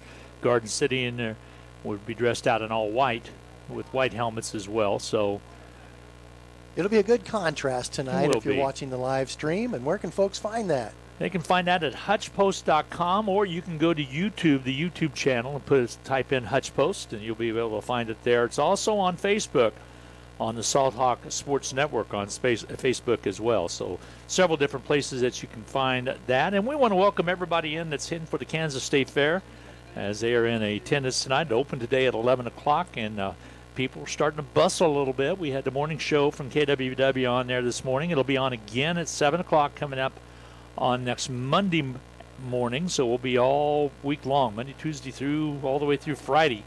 We'll be at the State Fair of Kansas. Good to get that in this year. Excited about that. And again, face masks are optional there. They're recommended but not required. So enjoy your State Fair and just be careful. Social distance and be sure and honor each other's distance as we try to keep this COVID under control. It will be Hutchinson kicking off. Salthawk captains in 2021 are Ben Patterson, Kinzer Newquist, Zach Hogan, and Chase Kepler. Garden City captains Joel Bellows, Caleb Weiss. I'm sorry I mispronounced his name in the pregame. He spelled W-I-E-S-E, pronounces it Weiss. There's the kickoff. It's going to be a short kickoff. Hits at the 15 and is taken out about the 12. There's on the return is going to be Ortega, and Ortega is going to get wrapped up after he, though, does get across the 25-yard line. I'll mark it officially at the 29. So Garden City will set up shop. 1st and 10 from their own 29. Again, Weiss, the quarterback. We have Ortega at the left wing. Also on that west, the right side will be, we decided that was Koseneff. Number 1, Zach Koseneff. Kiesenfett. Okay, Kiesenfett is who is the right slot. They have went to the wing offense similar to what Hutchinson has ran for many years. And let's see how Weiss does under quarterback. He is under quarterback. He'll set a man in motion to give to the first man through, and the ball carrier is going to be Kleistuber. And he carries forward for a couple yards across the 30 up to about the 32-yard line. It brings up a second down and long situation. We'll call it 2nd down and 6. Hutchinson is so familiar with the flex bone offense. This defense, Hutchinson High School has been running the flex bone since before these guys were born, so they're very well schooled on how to play defense against it. Kleistuber is a junior. Wears number 34 if you're watching on the stream. And there's a give on the right side, and he carries it forward, and he would be the fullback forward for the first down just across the 39 and just about a half a yard past the sticks. So that'll give him check that. Yeah, that's going to give him a first down. Looks like it does. They have not waved the sticks to move, and now they do. So 1st and 10 for Garden City. Nose of the football about 6 inches short of the 40-yard line. Glenn Grunwald along with Dan Nacarado. No scores of yet. We're at 11:09 in this first quarter play. First possession for the Buffaloes of Garden City. Will be Garcia that leads them up the line of scrimmage. He is the center, and they'll send a man in motion. And a give again. The first man through is Kleistuber. Kleistuber picks up about 6 yards. Nice, healthy carry right there across the 45. And they'll mark it down. It'll be a 2nd down, and we'll call it 4 situation. These first 3 plays from scrimmage, Garden City looks much better with the flexbone offense than they did in week 1 against Manhattan last week. Last week's game, they were delayed for 90 minutes because of a thunderstorm at the scheduled kickoff time. Weiss, the quarterback for Garden City, splits wideouts left and right, has a lone setback behind him and then the 2 slots. There's the man in motion to give to the First man through, that's Kleinstuber again, and he rolls forward and maybe picked up another first yard. So it's been all Kleinstuber on just about every carry so far, and it does move the chains. It's right at the 50-yard line, 1st and 10. Garden City cranking out 5 yards a carry early on, and when you can do that consistently in this offense, you burn clock, you keep your defense on the sideline, you keep the other team's offense on the sideline, and you control the action. 1st and 10 for Garden City, just short of midfield, right at the 50, just 6 yards short. Weiss, the quarterback, this time the right slot sets in motion, get to the first man through again, and again, same verse. Kleinstuber carries it forward. As long as Garden City continues to make 4 or 5 yards a carry up the middle, you bet. They'll just keep doing that until Hutchinson stops it. That's a pickup of 4, 2nd down and 6 now, and all the yardage has been picked up by Kleinstuber after they had returned it to about the 28-yard line. So this is a pretty nice drive right here put together by the Buffaloes. They'll split wideouts on that left side, and really close to being offside is one of the wide receivers, the man in motion, and he gives Cooper goes forward and he picks up another adequate yards, but it's going to be it's really going to be close. They're maybe going to have to come in and even measure, but it's going to really be close for the first down. Nope, they say it is. So that'll move the chains again. So consecutive 1st and 10s for Garden City, and this is just a grinded out type of situation. They've already taken a couple minutes off the clock. We're sitting at 8:53 and counting. No scores have yet in the first quarter of play, and Garden City just efficiently, Dan, going down the field. That's right. The tailback has carried it every time, and he already has 32 yards in this game. Kleinstuber is that tailback. Now they'll tighten it up a little bit. They'll set it up on the outside now, man in motion. And it's going to be a keeper by the quarterback, Weiss, and he's thrown for a loss. So the first time somebody else carries the ball, and Patterson was there to put him down. We said in the pregame the linebackers are responsible for the quarterback when the opponent runs option.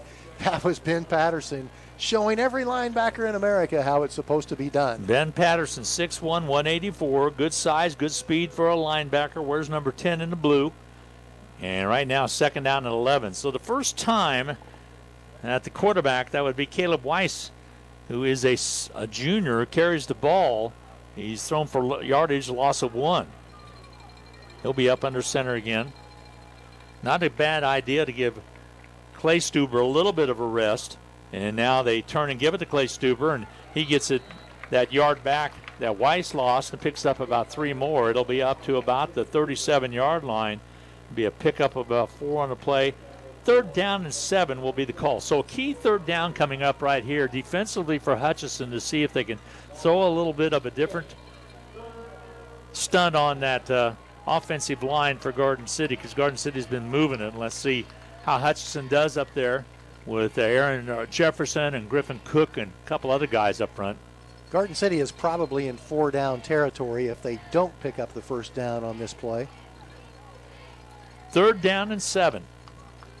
Nose of the football at the 37. Man in motion. Steinbrenner gives it off now to Kleinstuber, and Kleinstuber carries it forward, and I think he might have got another first down as he fell across the 30-yard line. Helmet came off. He might have to exit the playing turf, but they will move the chains. It'll be another first down. So a pickup of 8 yards on the carry. Well, that may be the only way to stop Kleinstuber is for his helmet to pop off and him have to sit out. You got to give credit to that offensive line, though. They're doing a good job, Dan, of moving enough of a gap for Colin to get through. Ethan Allen came in at fullback to replace Kleinstuber. So Weiss, the quarterback, Garcia, his center. Like you said, Allen is in the backfield. The turn to give to Allen, he's going to be caught from behind and thrown down. Nice job out there by Griffin Cook to get a hold of him and drop him right at the line of scrimmage. Maybe a pickup of a yard. We'll say that, yes, 1 yard on the carry. So 2nd down and 9 for Garden City as they just marched right down the field with 6:15 to go in this first quarter of play. Hutchinson offense has not touched the ball yet other than the kickoff. When the fullback is consistently gaining 4 or 5 yards, that means the defensive tackles need to squeeze quicker to plug that hole. Those gaps a little bit. 2nd down and 9. And those are the football at the 29 of Hutchinson. Garden City, Weiss looks over the defense, now crouches under center to turn, the fake pitch. He hands it off quickly, giving it off now to Clay Stuber, and he's off to the races inside the 10 all the way and thrown down to the 6-yard line. It'll be a 1st and goal for Garden City. Stephon Hunter made a touchdown-saving tackle at about the 7-yard line. Clay Stuber got to go, and he took it all the way down. They'll mark it officially at the 7-yard line, so 1st and goal for Garden City from the 7-yard line. I cannot even describe how much better the Garden City offense looks on this first drive than they looked a week ago against Manhattan.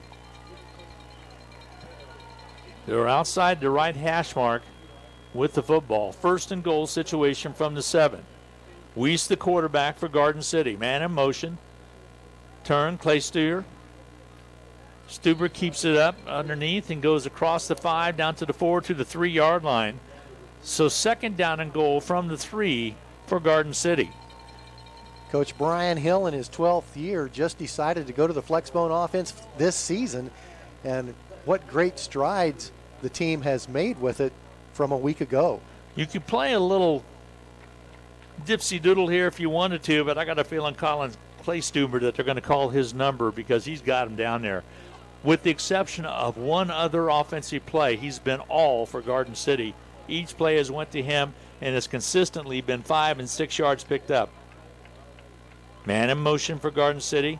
Again, to give to Clay Stuber, and he takes it into the end zone. Touchdown, Garden City, as the Buffaloes are the first on the board tonight. That score coming with 4:23 remaining to go in his first quarter of play. 6-0 Buffaloes with the early lead over the Salthawks of Hutchinson. And Hutchinson defensively is going to have to figure out a way to stop calling Clay Stuber, as he took it. He already has plus 70 yards in his offense because there was only one other play, and it was a loss of a yard on the play. And then Allen carried it one time. Allen carried one time. Here's the kick and up and on its way, and it is good for the extra point. So 7-0, Garden City first on the board tonight. It'll be Hutch's turn coming up. Stay tuned for the Garden City kickoff coming your way right after this 30-second timeout. 40 is your favorite time of day, you've got Tax Pro potential. At H&R Block, you could turn your passion for tax prep and helping people into a career with us. Local classes near you, beginning September 20th in Hutchinson, Lyons, or Ellsworth. Learn more at hrblock.com/beapro. Enrollment in or completion of the H&R Block income tax course is neither an offer nor a guarantee of employment. Enrollment restrictions apply.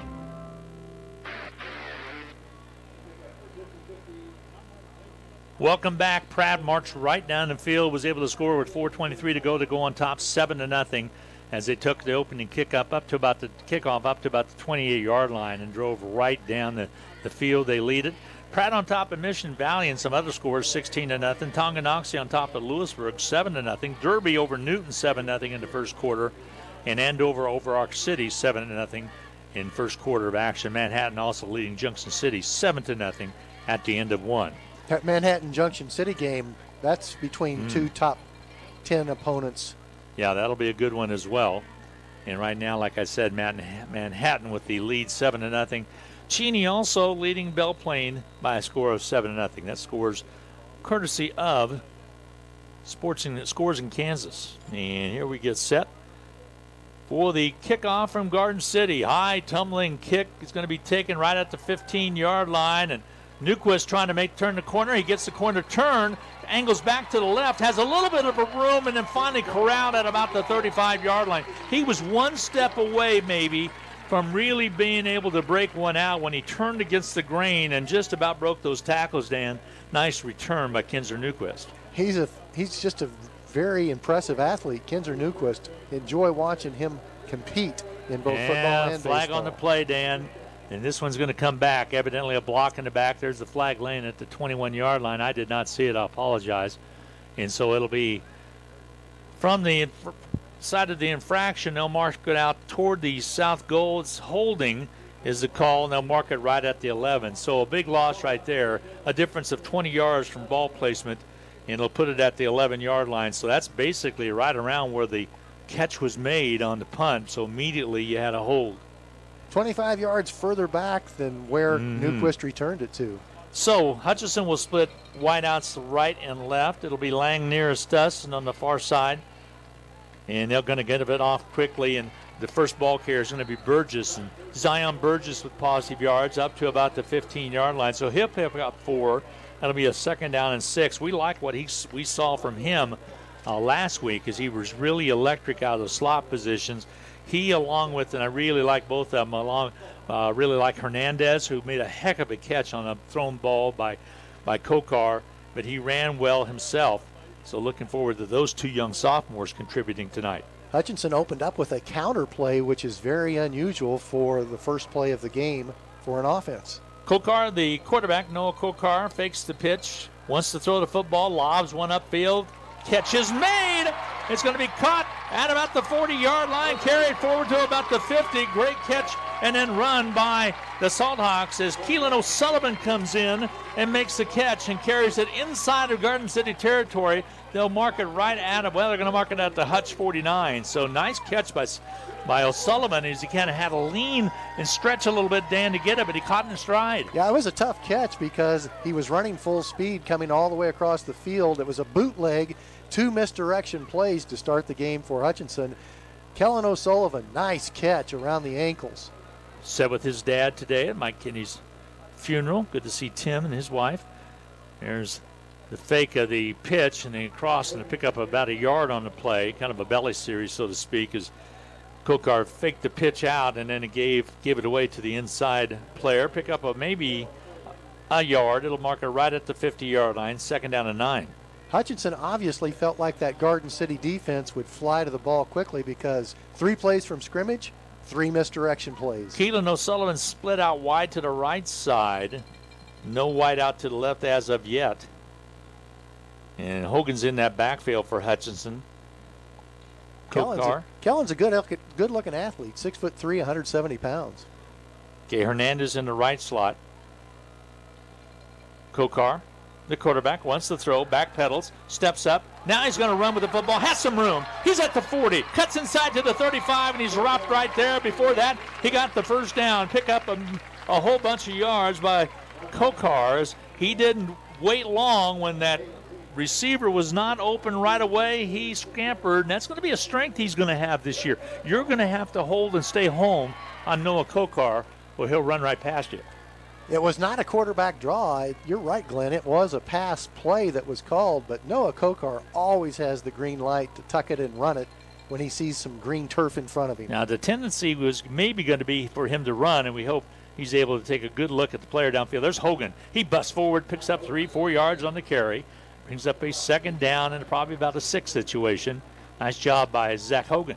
Gotta love Zach Hogan's toughness and his will to compete. He's not at full strength, having a little bit of a leg issue, but you can't keep him out of the game. He'll check out the ball game for right now, and Daquan Armstrong is in there as well. So it'll bring up a 2nd down. We're going to call it 7 to go for the 1st down. Ball on the 33-yard line of Garden City. Trying to tie it up. Garden City leading at 7-0 with 1:34 to go in the first quarter of play. Garden took a whole lot of time off the clock. Here we go. Man in motions. First one up the middle is going to be given to and Burgess. Burgess carries forward. Nice job by Zion Burgess. Burgess moved over to the fullback position. Don't you love the youth in this backfield for Hutchinson? You got juniors and sophomores contributing, and looks forward for a good future for a couple years for Salt Hawk football. And these young players are used to winning at the 7th grade, 8th grade, freshman level. They have a winning attitude, and that's their expectation. Mendoza will split wide to the left side. Over on that left slot will be Hernandez. On that right slot will be Armstrong. Kokar, the quarterback, puts Armstrong in motion. Turns, he gets clipped, gets hit. Noah was not able to get anywhere with the ball. Actually, they gave it off. They faked me off, gave it to Hogan, and he got little or no yardage, maybe up to about the 29-yard line. Picked up a couple. I take that back. So with 34 seconds remaining to go here in the first quarter of play, it'll bring up a 4th down and about 3 to go. Is it 4th down territory here? It's definitely go for it. Go for it territory. 24 seconds remaining to go in this first quarter play. Garden City leading at 7-0. Let's see if they get another playoff or not, and it looks like they will. Kokar Gets under center with 9 seconds remaining to go. Pitches it back. There's the pitch. Trying to turn the corner on that outside for Hutchinson. Not much there. That was going to be Hernandez. And taking over on downs now will be Garden City. So Garden City came up with the big stop when they needed to. With 3 seconds to go in the quarter, they lead at 7-0. Sergio Garcia got there from his linebacker position in a hurry. The rocket toss just had no space around the edge.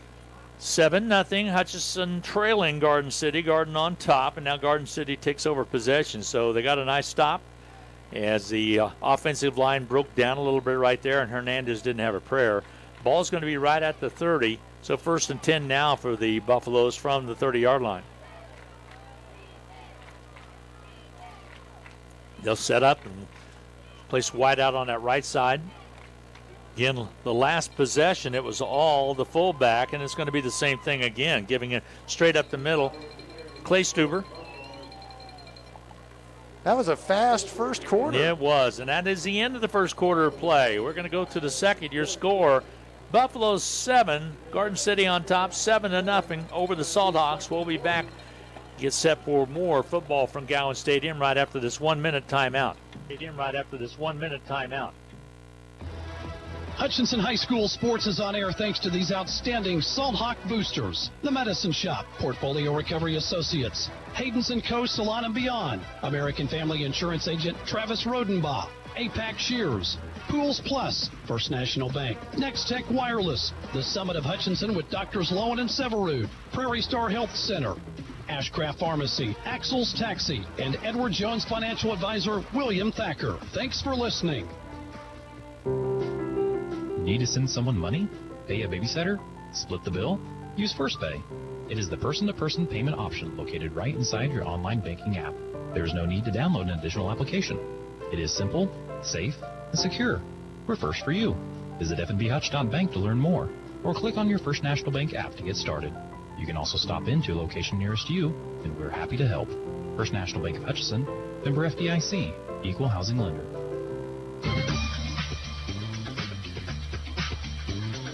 Welcome back to Gowan Stadium. The start of the second quarter of play. Garden City on top 7-0. Garden City with the football at their own 33-yard line. And what's the stats look like for this first quarter of play, Dan? Garden City, 14 plays from scrimmage, 74 yards. Hutchinson, 8 plays, 59 yards. Garden City is just grinding it out on the ground. And 2nd down and 7 now for the Buffaloes. Man in motion. They'll fake the pitch, but they'll give it. Falling down is going to be Clay Stuber. Kind of tripped over his own feet right there, and that's been about the only thing that stopped him tonight is he's had positive yardage, and he had a majority of yardage on that drive where they scored the touchdown. Still think they'll continue to go to him because they had so much success on that first series. This will be a 3rd down and 8, so actually a loss of about a yard on the play by calling Clay Stuber. And Clay Stuber's been very effective running the football, and he has been the go-to guy. It's easy to kind of pick up number 34 back there, that tailback. They'll bring him up to the line of scrimmage. Ball now on the 32-yard line of Garden City. 3rd down and 8 yards to go for the first down. Back to pass this time is Weiss. He'll air it out. Has a man out there. Double coverage, however, knocked away. Back there was Newquist doing a great job along with Stephon Hunter. And Hunter was the hero from last year in that game there. He and Newquist had the coverage quite nicely tight on Cooper Ramsey, who is a wideout. He's a senior, 6'4", 200, good-sized target, was not able to bring it down. So 4th down, is it a punt situation? I think so. We might see some fakes tonight, but it's a 4th down and 8 situation for Garden City. Back deep for Hutchinson, back is Hernandez. He sets up at about his own 25. Here's the punt. Hernandez quickly calls for the fair catch. They'll let it bounce, and it'll bounce down and drop at about the 25-yard line. So that's where the Salt Hawks will take over. So the Salt Hawks got deep inside of Garden City territory, but their stall drive, and now the stall drive for Garden City, things start to even out a little bit with the exception of the scoreboard, where Hutchinson still trails 7-0. Much better job by the Hutchinson defense on that series to force Garden City into a 3-and-out. Hogan's going to be out there and be that tailback for Hutchinson. And also I see Hernandez still out there as well. Kokar, the quarterback. Split wide on that outside is Mendoza to the left side. Man in motion. The turn to give up the middle and plowing forward will be Hogan across the 27 to about the 28-yard line. Nice, healthy pickup. 10:44 to go in the second quarter of play. 7-0. Buffalo's on top. Ball at the 28-yard line. Second down and 7 for Hutchinson. Sammy Christians, what a great block from his left tackle position. He pancaked his man. Did a nice job out there. Where's number 55 that you're watching on the stream? Very effective. Cooper Doobie's the center. The give this time is going to be kept by Burgess, and Burgess gets hit, and they grab a hold of his jersey, dropping him at about the 30-yard line. So pickup of 2 on the play. Flag right in the middle of the field. Yeah, it's going to be a 3rd down and 5. Let's see what the penalty shows, whether it's against the Buffaloes or against the Salthawks. Chop block. Chalk block. It's going to be against the Salthawks. So they'll replay it down, but it's going to be from a farther distance. It's illegal when your teammate is blocking a defensive lineman. You can't have another player come in and hit that same player below the waist. Dodge City with Coach O'Neill out in Dodge is leading tonight over Liberal 14-0. Hill City 7, This City 0. Manhattan and Junction City all locked up at 7. They're going to mark this one all the way back to the 15-yard line. 10:07 to go in quarter number 2 here. 7-0 Buffaloes over Salthawks.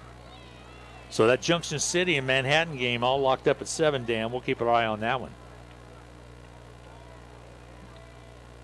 So this will bring up a 2nd down and 20 now for Hutchinson.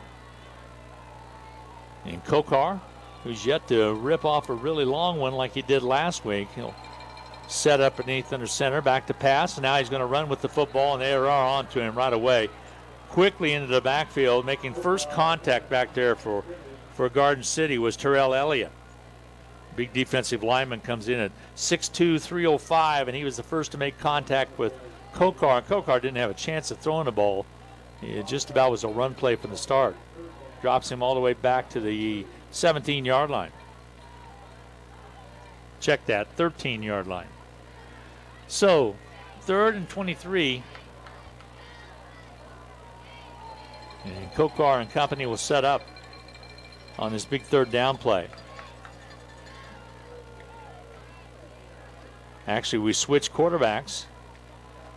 And it's going to be Lang in there to throw it. He'll throw it on its way, and there's a looked like it was a hold. And did we get the flag? I don't believe we did. Pass was intended out there for O'Sullivan, and somebody was on his shoulder the whole way, and Hutchinson did not get the call. Very tight coverage. Really wasn't much of a window to throw the ball through. Lang came in just for that instance to throw the football, and it was very tight coverage. Now Hutchinson will have to punt it away with a 4th and 23 call with 8:53 to go in this first half of play. Hutchinson trailing 7-0. Garden City with the lead. Here's the punt. Kokar gets it up airborne. It's going to be played short. They're going to let it bounce. It takes a Hutchinson bounce, though, all the way inside of Garden City territory. They'll down it at the 47-yard line. So Garden City with a great field position. And we'll have the ball 1st and 10 from that site. Back to that last play. It was a quick throw by Lang. He has O'Sullivan open. And from my angle, it looked like he had a defensive player on his shoulder, but not from the official standpoint. It was right in front of head coach Mike Vernon, so I'm sure Coach Vernon was pleading the Salthawk case. They actually marked the ball at the 50-yard line, so 1st and 10 from the 50-yard line, Garden City with a short field. It was a good punt. The problem was the big problem was the chop block penalty that backed up Hutchinson on that possession. And that's, of course, previous to this possession. With the football is Weiss. He'll turn and give it to the left slot and carries it forward across the 45-yard line. Garden City on the move there with Jerry Ortega, running back, carrying it. I remember Ortega from last year. He was a pretty good ball player. He has big play potential. He's got some speed, and he's a good open field runner. 2nd down and 5 now for Garden City.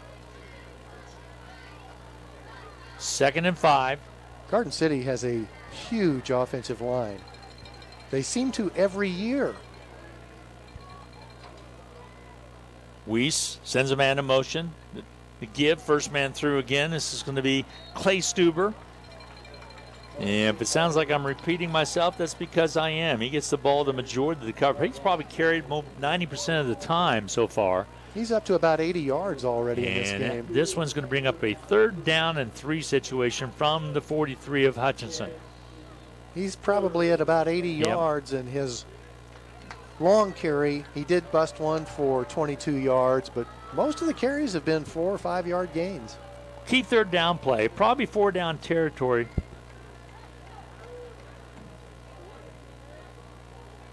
And now we get set. Weiss, the quarterback. Keeps it himself, goes around that left side. He's short of the first down by about a half a yard. It's going to bring a 4th down situation. I think that Garden City will probably go for it, 4th and 1 on the Hutchinson 41-yard line. So your score 7-0 with 7.5 to go in this first half of play. We're in the second quarter. 7:25 to be exact as that clock moves along. 4th down and 1. Garden City does appear to be going for it. Hutchinson defensively gets set up in that front. And you can hear the crowd yelling for defense. Weiss, the quarterback. See if he goes with his tailback or not. He does, but he's going to be stopped. I don't think he got it. Nice job coming in there, making a heck of a play for the Salt Hawks was Aaron Jefferson. Jefferson got in and made first contact. There was a flag on the play. I think the official blew the play dead. It said that there was a false start. So now Garden City will probably come out and punt. Boy, that was a heck of a play by Jefferson as he just really blew it up. Jefferson's a good player. We were impressed with him last week. He's playing down in front there also.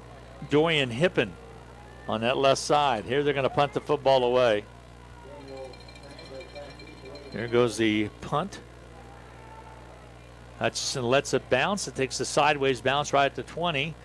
Takes a turn at Albuquerque there and ends up at the 20-yard line. So Hutch will have the football with 6:50 to go in quarter number 2, trailing at 7-0. Garden City took the opening kickoff. If you just tuned in, and just took it right down the field. 7 plays, they were able to score and put the extra point up and make it 7-0. That is where we stand. Hutchinson's had a couple drives, and it has stalled out, and they get the ball now at their own 20-yard line. So now Kokar still in there, quarterback. Hogan is the tailback. 2 slots out there active as well. Hernandez there, he's in motion. He gives straightaway running by Hogan. He plows into the defense. If line for Garden City picks up maybe 2 yards on the play, 2nd down and 8. Sergio Garcia filled from his linebacker position immediately. The defensive line clogged up the hole. Garcia came and cleaned up the play. Yeah, their defense is really good. Mike talked about that when we had lunch on Wednesday about how big and fast they are, and that's a good example of it. For the past 4 years, the Garden City defense has looked good every time Hutchinson plays them. Wide out left side, O'Sullivan, man in motion. The keep by the quarterback, Kokar, across the 25, rolls forward. It might have gave him progress to the 26. Let's check it. Nope, it's going to be right at the 25, so 3rd down and 5 now. Good tackle by Cooper Ramsey, 6'4", 200-pound senior. It's hard to tackle Noah Kokar when he has a little bit of space. Ramsey did a great job there. 5:48, clock moving along here in this second quarter of play. 7-0, Garden City with the lead. Nick Lang split out wide on the left side for Hutchinson. 3rd down and 5 from the 25-yard line. Kokar turn, gives it straight up the middle running. Nothing there. A little bit of hardly anything actually there. As pick up maybe a half of a yard. It's hard to get any movement on the line against that Garden City defense. They're so big and strong. 4th down punt situation now for Hutchinson. Again, Garden City should get pretty good field position. It's 5:06 to go in the second quarter of play. Fast-moving ball game. Last week, Manhattan struggled to move the ball against Garden City. I can see why. Hutchinson having a little bit of the same example. Low snap, but Kokar will get the punt away, and it's a pretty good one. It's going to hit at about the 45-yard line of Garden City and take a Hutch bounce. Now it starts to die, and finally they'll let it roll right around down to the 36, and that's where Garden City will take over. So Hutch got a nice roll of that football off the punt, off the toe of Kokar. And with 4:38 to go in the second quarter of play, 7-0, Garden City with the lead. Garden City will set up shop. Don't forget tomorrow night, Nick Gosnell and I will bring you all the action as the Hutchinson Blue Dragons trying to get into the win column. They take on also an 0-1 team in the Butler Grizzlies. That'll be right here at 7 o'clock at Gowan Stadium. There's going to be a big-time tailgate party over in the south of the Stringer building over here in the south parking lots, and everybody is welcome, so come on out. First National Bank happened to sponsor that. There's a pitch on the outside. Ortega trying to turn the corner, and he's going to be hit out of bounds. Has positive yardage, though. A nice pickup of about 9 on the carrier. Bring up a 2nd down and 1. Wear your Blue Dragon National Championship T-shirts to the game tomorrow. Yep, it's a gray out tomorrow. It's a gray out. It'll be tomorrow night. Countdown to kickoff starts at 6 o'clock on Country 102.9 KHUT. And Nick Gosnell filling in for Rob Dreher, who has to be in a wedding in Nebraska. So he's going to be making his first appearance as a color guy for the Blue Dragons and myself. 2nd down, I'm going to call it 2. 2nd down and 2 from the 44 of Garden City, and bouncing hard into one of his up backs out there was big number 42, and that's going to be Alan Cherez, and he's a running back. 195 is his size, and he went nowhere. 3rd down and 1. Picked up maybe a yard on the carry. 4:13 and counting in the second quarter, Dan. Hardly any timeouts and really no stoppage of the clock too many times on all being running plays. 7-0 Garden City with the lead. It makes the game go by fast. 3rd down and 1 now. Short situation here. Let's see if they again give to their big tailback, and that's going to be Cherez. The turn to give to Cherez. Nothing there. Big stop by the Salt Hawks right at the 45-yard line. 4th and 1. So 4th down situation. Garden City does not want to take a chance here and will punt the football away. So interesting enough, they didn't have Clay Stuber in there. So I don't know if they're giving a break or if he just got hurt a little bit. We'll see. Impressive play there by Jefferson and Dorian Hippen. Here comes the punt. End over end kick. It's going to bounce at about the 30, and then it's going to die there, and that's where they'll mark it. Garden City will down it, as Hernandez did not have a chance for a return. That'll bring up a 1st and 10 situation for the Salt Hawks, trailing 7-0. 3:10 remaining to go in quarter number 2.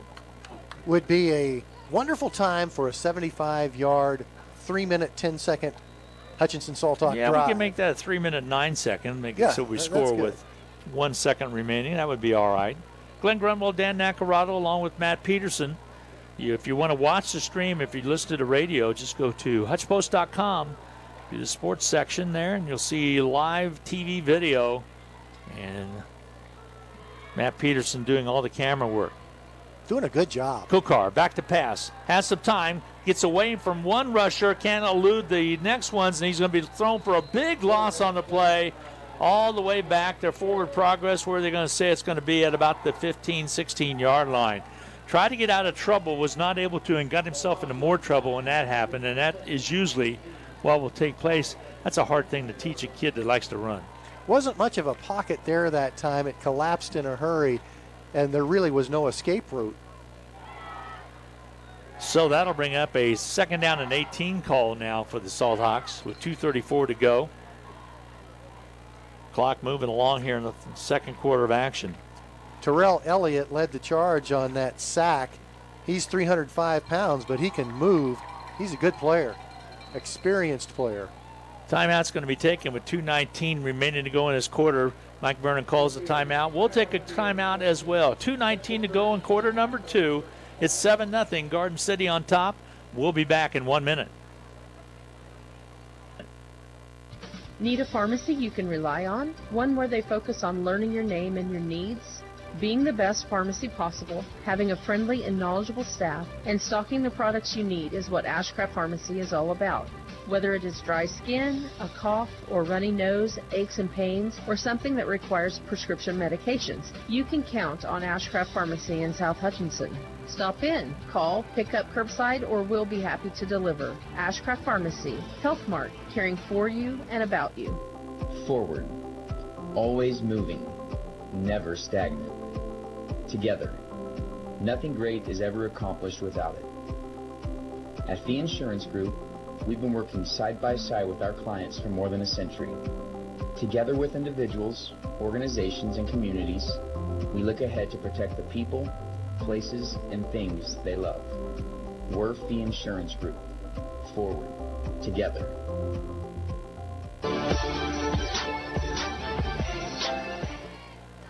Well, Dan, Garden City's defense has really been stingy out there with the Salt Hawks. Now, Noah Kokar was going to throw the football and looked like he's going to get away from the first surge, but not the second surge. Lost 8 on the play.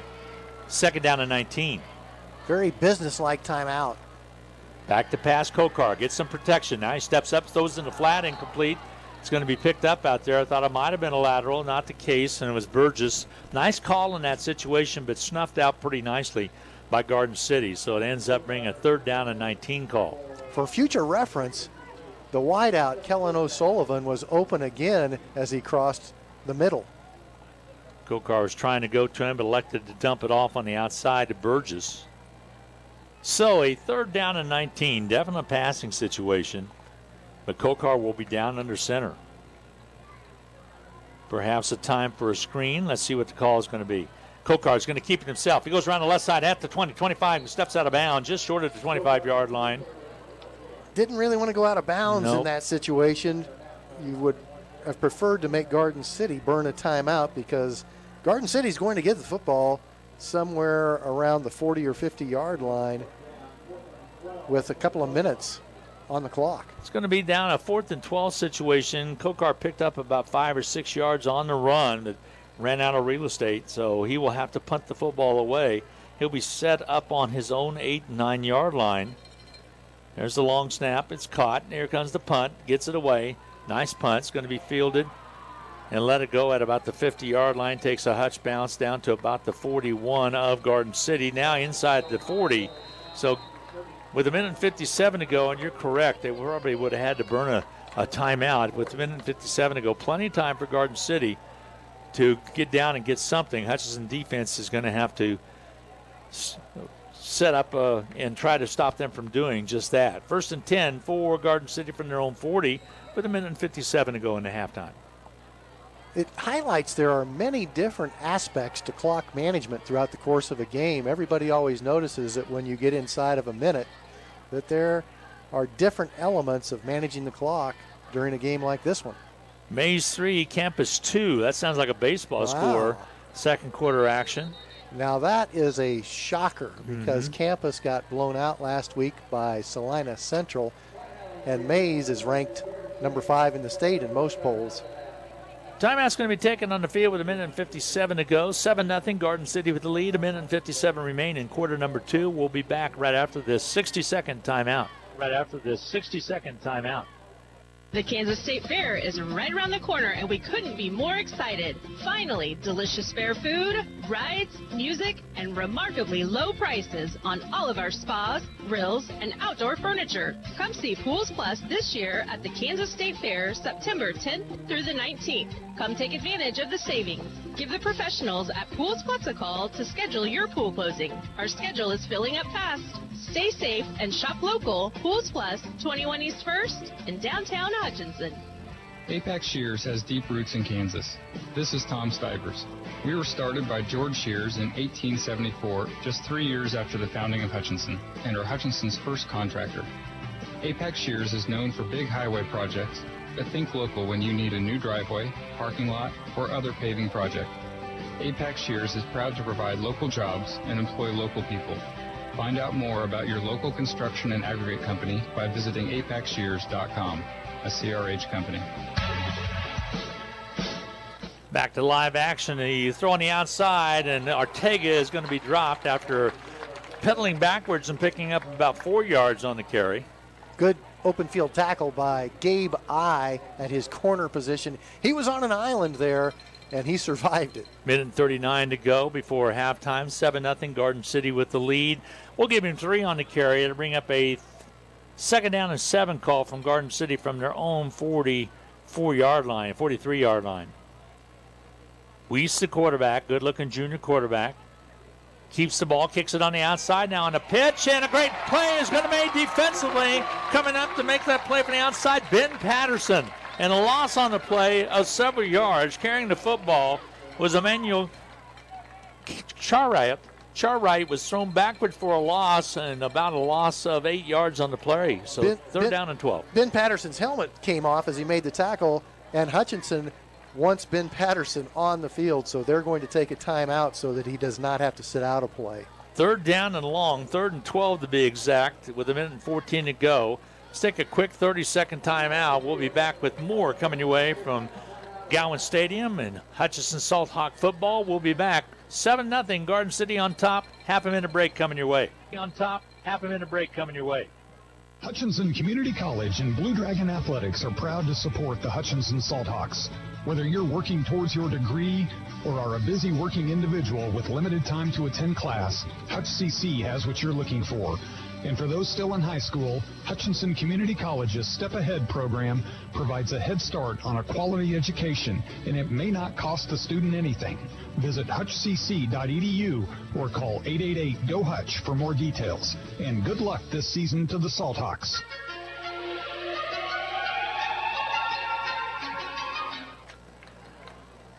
Some of those bumpers that we hear, Dan, are courtesy of Matt Peterson as he does a little music work. So good job of putting those together last year, Matt, and to carry forward this year. All right, 2nd down and 12. So Hutch called a timeout to make Garden City kind of work for with a minute and 14 to go. Great stop by Ben Patterson.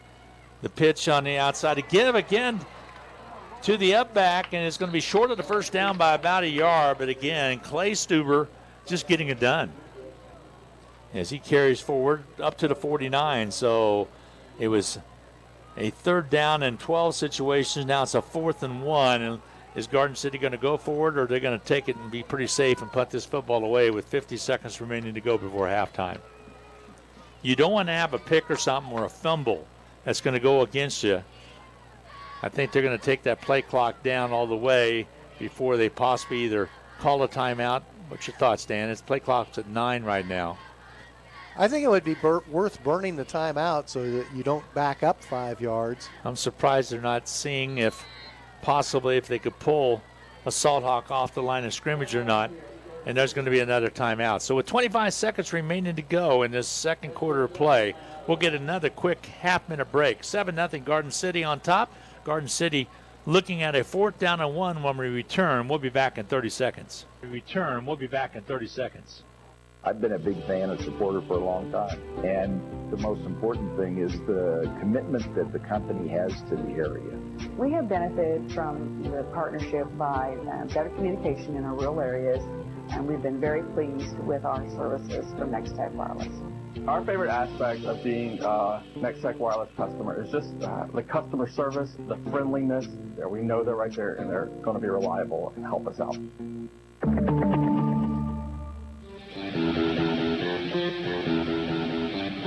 Quick score, Eisenhower 14, Salina Central nothing, and Blue Valley Northwest 14, Miege nothing. Whoa, that's an interesting score. Sure is. Garden City will go for it. So Garden City gets set, 4th and 1.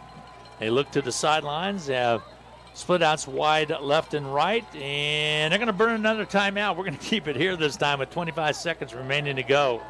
They'll take the quick timeout. Want to encourage you to come on out for the tailgate tomorrow evening. It'll be taking place right around 5:30 over in the south parking lot of the Stringer Fine Arts Building, which is just across the way from Gowan Stadium. It's free eats, folks. Come out and enjoy some hamburgers and hot dogs, courtesy of First National Bank. And it's gray out night tomorrow night as Hutchinson takes on Butler. The Grizzlies coming in, they're 0-1. They lost to Independence last week. Hutchinson with a heartbreak loss, a 7-point loss to Coffeyville, will try to bounce into the win column. And you can catch it all right on Country 102.9 right here on HutchPost.com and the Blue Dragon Sports Network as well on BlueDragonSports.com. All right, 4th down and 1, 25 seconds remaining in the second quarter of play. Garden City with the lead. They're in back in punt formation. They will kick the ball away, and there's a punt. Opportunity for return. It's going to be taken by Hernandez with a fair catch at the 21. And with 20 seconds to go, you got a couple opportunities just to heave the football and get something out of it. Maybe catch a slant across the middle that might have a one-on-one coverage back there to be able to break something down. But there's opportunity here. Just don't turn the ball over. That's right. When you're on your own 22-yard line, only 20 seconds to play, and Hutchinson only has one timeout left, I would expect they'll call something fairly safe. Welcome to Hutchinson, you fairgoers out the fairgrounds, and Hutchinson now will have the football with 20 ticks left on the clock, trailing it by 7-0 at halftime. Kokar, the quarterback, gives it straightaway running right up the middle, and nothing's going to be there. Not much forward progress to about the 24-yard line as Hogan gets stacked up. And that might possibly set up a little fancy play here. Looks like it might be the end of the quarter, and it will be. Halftime is here. Hutchinson trailing by 7 at halftime. We will take a 2-minute timeout. Get set for the Medicine Shop in-game capsule, brought to you by the Little White Castle at 14th and Main. The Medicine Shop brings you the halftime in-game stats coming your way right after this 2-minute timeout. Cody Smith, attorney at law and an alumni of Hutch High, would like to wish the very best to the Salthawks this season. Cody specializes in bankruptcy and other areas of the law. If you're feeling overwhelmed with debt, give Cody a call. Don't wait until creditors garnish your bank account or paycheck. Call Cody Smith, attorney at law, at 620-259-2424 or visit codysmith.law. That's .L-A-W. Cody is a debt relief attorney, helping people file for relief under the bankruptcy code. Go Salthawks. Alvader Jackson Financial Advisors are now Envision Investment Group. Due to the growth of the investment and client relations team, they have a new location to better serve you. 15 Compound Drive in Hutchinson. Stay tuned for an open house. Time and date to be announced soon. We understand there have been many changes, so please feel free to reach us at 669-8291. Check for updates at envisionig.com.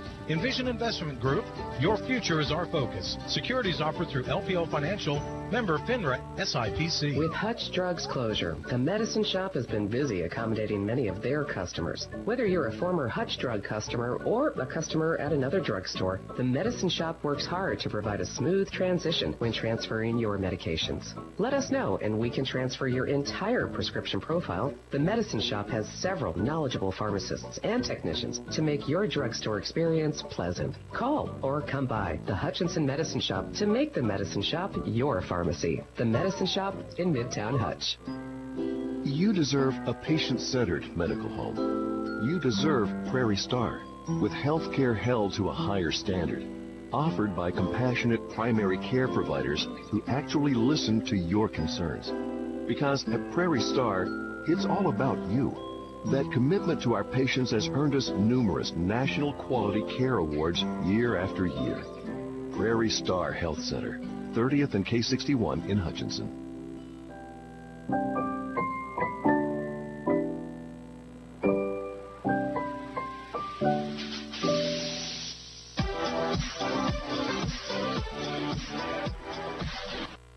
Welcome back at halftime. Hutchinson trailing Garden City 7-0.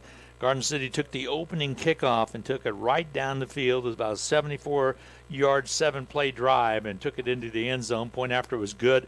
And that's where we stand. Both teams' defense in shored up, and we're at just about a stalemate. But Garden City, they got that one touchdown lead. It might be enough. It's time for the Medicine Shop in-game capsule as you enjoy the band on the field if you're watching from the stream. Hutchinson, little Medicine Shop at 14th and Main. The Medicine Shop has been around for quite some time. Rick Stone and the gang are dedicated to you serving you. They will deliver. They'll come out curbside and deliver. They'll deliver to your household within Hutchinson.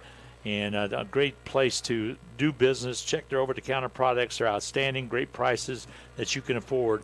And also talk to them about your medication so you fully understand what insurance you should be using. We're getting to that time of the year where we have to pick up our Medicare supplement products, policies, and none better place to go in and talk about that than the Medicine Shop, 14th and Main in Hutchinson. Dan, numbers not too impressive. Garden City got that first drive, and that's been it. Garden City picked up 72 yards all on the ground. The first drive of the game in the first quarter, went down the field, scored the touchdown, kicked the extra point. Neither team has been able to move the ball after that first Garden City drive. As a matter of fact, Hutchinson just 28 yards rushing on 16 attempts. Garden City 96 yards on the ground, 23 attempts. When you look at total yards, Garden City 25 plays for 99 yards. Hutchinson 19 plays for 62. Keep in mind, Hutchinson picked up 34 yards on the bootleg pass completion, Kokar to O'Sullivan. So other than that 134-yard pass completion, Hutchinson's offense has been stymied by that Garden City defense. We knew it was going to kind of be like that. Coach even said their defense is really, really good. They're fast and quick. And big. And that's the three elements you kind of need to have a good defense, and they showed it so far tonight. While on the other side of that, Hutchinson has played well as well, other than the fact needing to adjust to Clay Stuber in the first quarter of play, as he just took it on every play except for one, took it in the end zone and was able to get them a 7-0 lead. Will it be enough to hold up? I don't know. Garden City's defense is pretty good, but I think Hutchinson will find a way to try to score in the second half of play. It's turning out to be almost a sequel to the last 4 years. Every game against Garden City has been a struggle offensively. Low-scoring games, both teams having a hard time moving the football. That's what we saw in the first half tonight. We'll find out not too far away from the second half of play. We're going to take a break, come back, and run down some scores. There's some interesting scores in ball games tonight. We'll run those all down. We'll take a 1-minute break. We'll be back with more from halftime.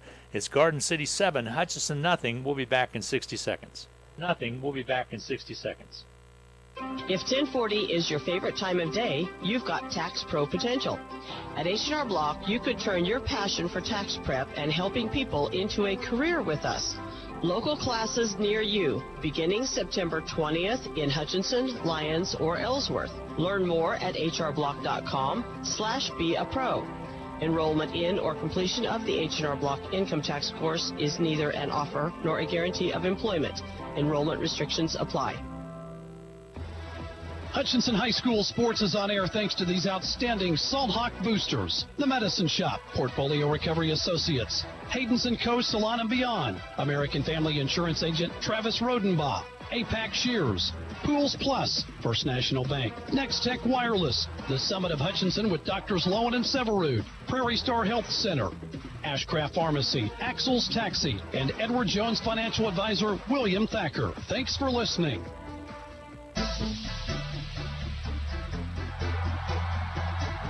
Hi, everybody. Welcome back at halftime. 7-0 ball game at halftime, and the Salt Hawk Band is entertaining all those in attendance. It's Fair Week here in Hutchinson. Welcome to the Kansas State Fair, you folks from out of town. Welcome to Salt Hawk football right here on KWBW 1450 AM and 98.5 FM. Let's run down some scores. Shawnee Mission South being blanked right now by Free State 14-0.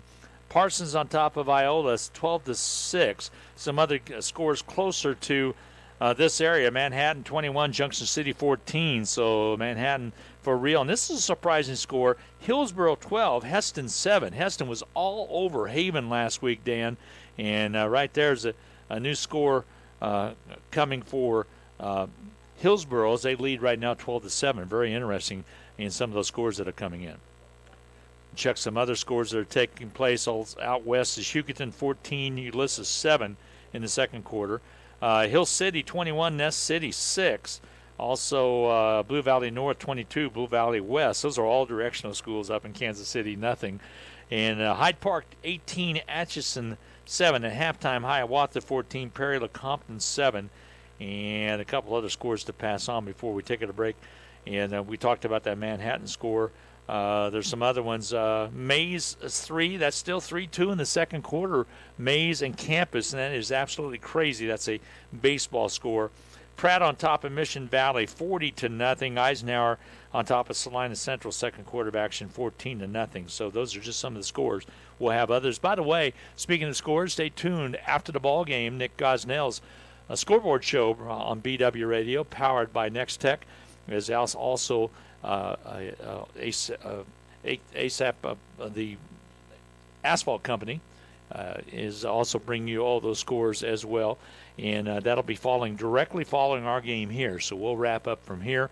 And Nick does a great job. Had a lot of call-in from updates. Other Eagle sports broadcasters helping out a lot with the recaps of their games. So it'll be fun to hear. I don't know if you had a chance to listen last week, Dan, but they really did a nice job of talking about the different games from all across the state of Kansas. Nick Gosnell is doing a fantastic job with that KWBW scoreboard show. I look forward to it after the completion of Salt Talk football every Friday night. Nick, if you're listening, see if you can get a St. Thomas Aquinas score. They are playing a team out of St. Louis, a private Lutheran school. And last week, that school that St. Thomas Aquinas is playing tonight had to suspend their game in the third quarter, not because of weather, because there were fights that broke out in the bleachers. So that could be an interesting game that's tonight. Because they're playing a Missouri team. Yeah, they're going all the way to St. Louis. You Missouri fans, you can be upset with me as you want to, but that's absolutely why that happened. Okay. They don't have the sportsmanship rules that we have in Kansas. I thought Missouri was a live and let live state. I'm surprised. I don't know if it is or not. Right here, 7-0, Garden City on top. What does Hutchinson have to do to get back in this one, Dan? Well, Hutchinson's going to have to find something to create some openings for the run game in this third quarter. Last week, Hutchinson's offense sputtered in the first half of the game and then came out in the third quarter and looked like Super Bowl champions. So let's hope that they can repeat that in the locker room tonight. So far, there just have been no openings to run through. The only bright spot, that 34-yard bootleg completion from Kokar to O'Sullivan. The running game has just been non-existent for Hutchinson so far, 28 yards on 16 attempts. And if you remember last week, it was a one-point ball game at halftime at 7-6, and Hutchinson came out and got the nice win, 34-6 over Valley Center. We'll see if the same is true. I don't know. Garden City looks pretty salty. Their defense looks really good, and we'll see if Hutchinson can penetrate and get into the end zone to get this thing tied up or not. We'll take a 2-minute timeout. All right, now it's 7-0, Garden City on top. Second half not that far away. Stay tuned, folks. And we're glad to have you along tonight on KWBW 1450 AM and 98.5 FM for Salt Hawk football. We'll be back in 2 minutes. Salt Hawk football. We'll be back in 2 minutes. Need to send someone money? Pay a babysitter? Split the bill? Use First Pay. It is the person-to-person payment option located right inside your online banking app. There is no need to download an additional application. It is simple, safe, and secure. We're first for you. Visit fnbhutch.bank to learn more, or click on your First National Bank app to get started. You can also stop into a location nearest you, and we're happy to help. First National Bank of Hutchinson, member FDIC, equal housing lender. Need a pharmacy you can rely on? One where they focus on learning your name and your needs?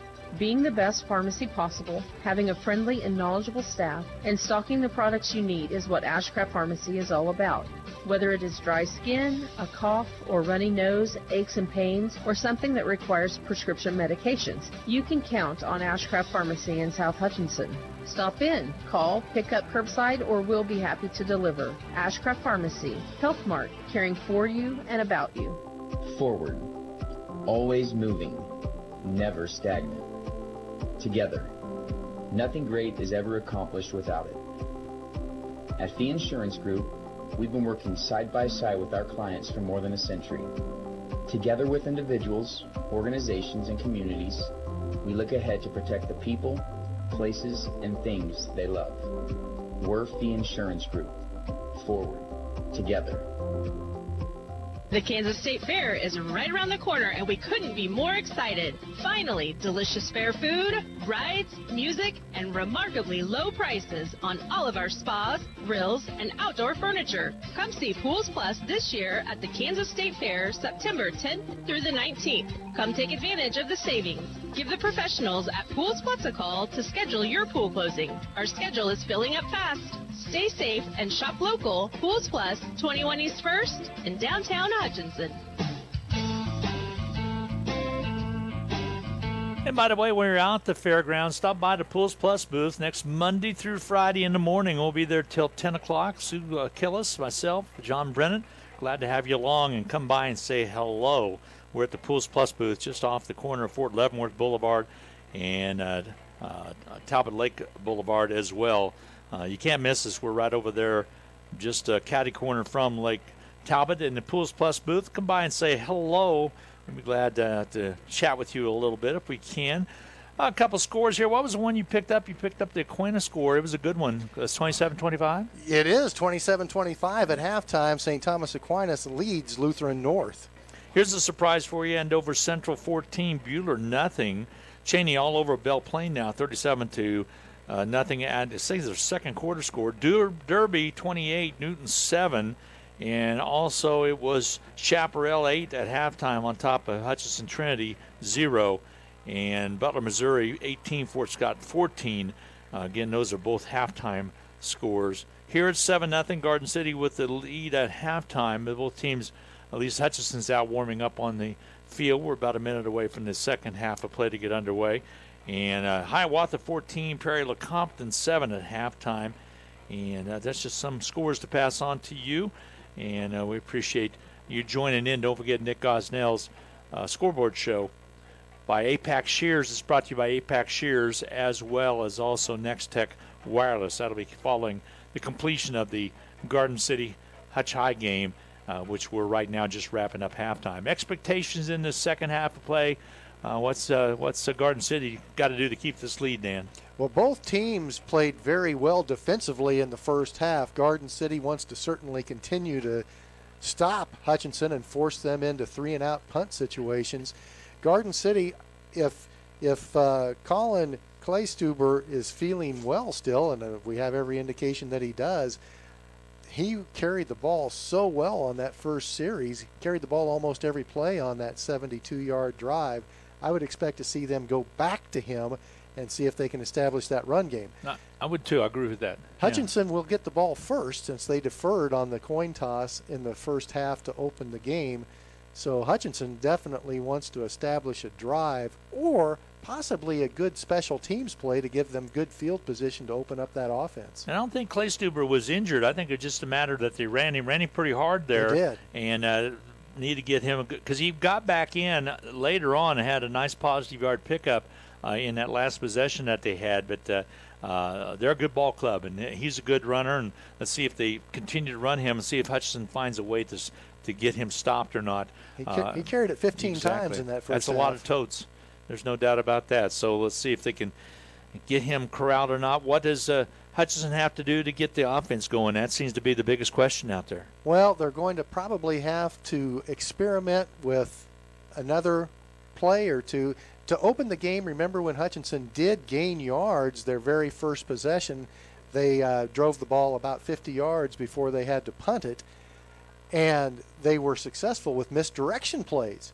And then I think they went away from that a little bit, didn't they, Glenn? The first three plays of the game for Hutchinson on offense were all counter or bootleg type misdirection plays. They had success with it, but then they went away from that, and Garden City was plugging the holes. Well, you can tell that Garden City has said, hey, you got to watch out for Kokar. He's not going to stay back there very, very far in the pocket if he is going to throw the football. More than likely, he's not going to throw the football. He's going to run with it, and they've been right on his hip as soon as he gets set up back there. He has no choice but to run the football to some extent. So that offensive line's got to hold a little bit better if you're going to throw the football. You'd have to say in that first half, the player of the game for Hutchinson was Kinzer Newquist. He made 7 tackles from his free safety position.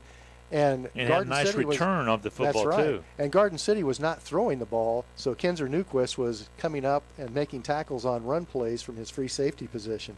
Both teams out on the field. We'll get set for the second action. We're going to keep it here to get this second half started. And, again, the weather's we'll check the weather really quickly to see how it's doing. So far, it is holding its own right at around 85 degrees. Still pretty warm right now. No precipitation is in sight so far on the hourly look throughout the evening. This is about 10 degrees warmer than it was last week at this time. And again, it's supposed to really be warm tomorrow. Highs of 100 if you're going to the fair dress appropriately, hydrate, and stay out of the sun if you possibly can. Low is going to be 75. Man, we're kind of in that area right now, Knack, where when you get these high temperatures, we have cool evenings, cools down that ground, doesn't make it as bad. Yeah, we do have these wild temperature swings in Kansas. You and I have both lived here for many years, and we're kind of used to it. But, my suggestion for attire tomorrow, just put that Blue Dragon Football National Championship T-shirt on when you get out of bed and wear it all day. Throw some shorts on and come on out to the ball game tomorrow night, right? That's right. That's what we need to do. Right now, 85 degrees, a little humid, feels like 86.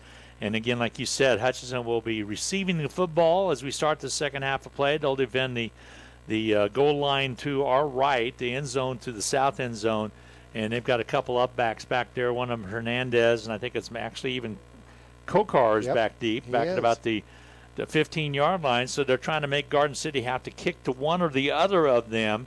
And let's see if they pooch it or if they do allow for some speed back there and see how Garden City does as they're about to kick the football off. Isaac Rivera will be the place kicker.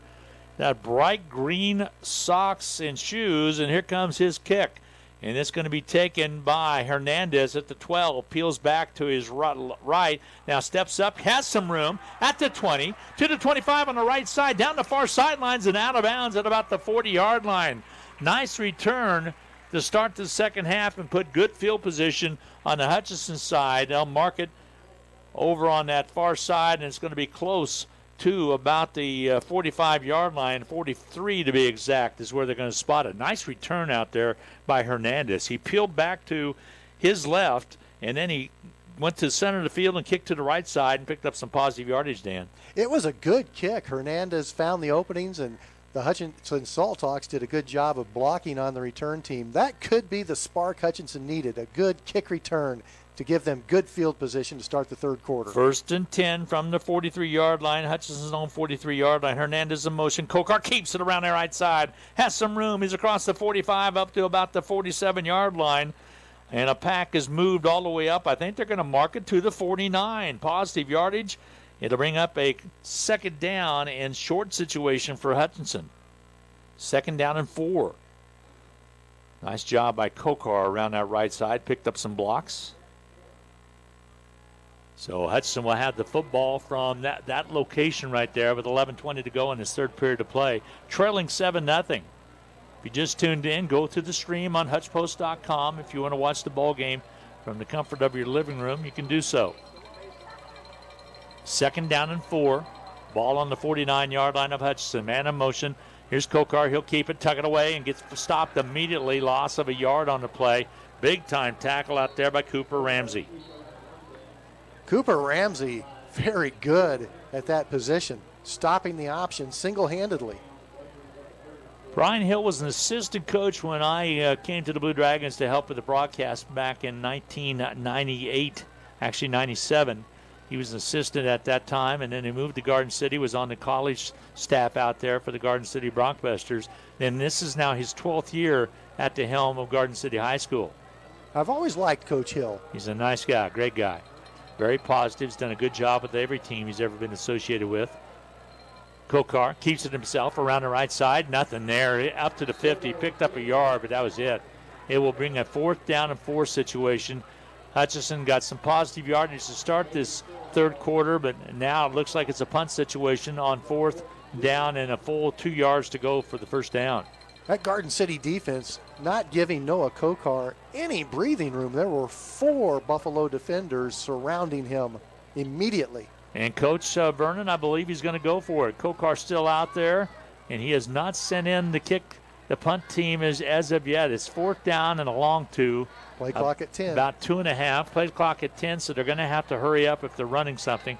Now it's down to 5, down to 4, and Hutch calls the timeout because they did not have the time to get the play off that they wanted to get taken off. So we're going to take we're going to cut this one in half, a 30-second timeout. Hutchinson trailing 7-0, has a 4th down and 2 situation. We're going to see what they decide to do when we return in 30 seconds. Apex Shears has deep roots in Kansas. This is Tom Stivers. We were started by George Shears in 1874, just 3 years after the founding of Hutchinson, and are Hutchinson's first contractor. Apex Shears is known for big highway projects, but think local when you need a new driveway, parking lot, or other paving project. Apex Shears is proud to provide local jobs and employ local people. Find out more about your local construction and aggregate company by visiting apexshears.com, a CRH company.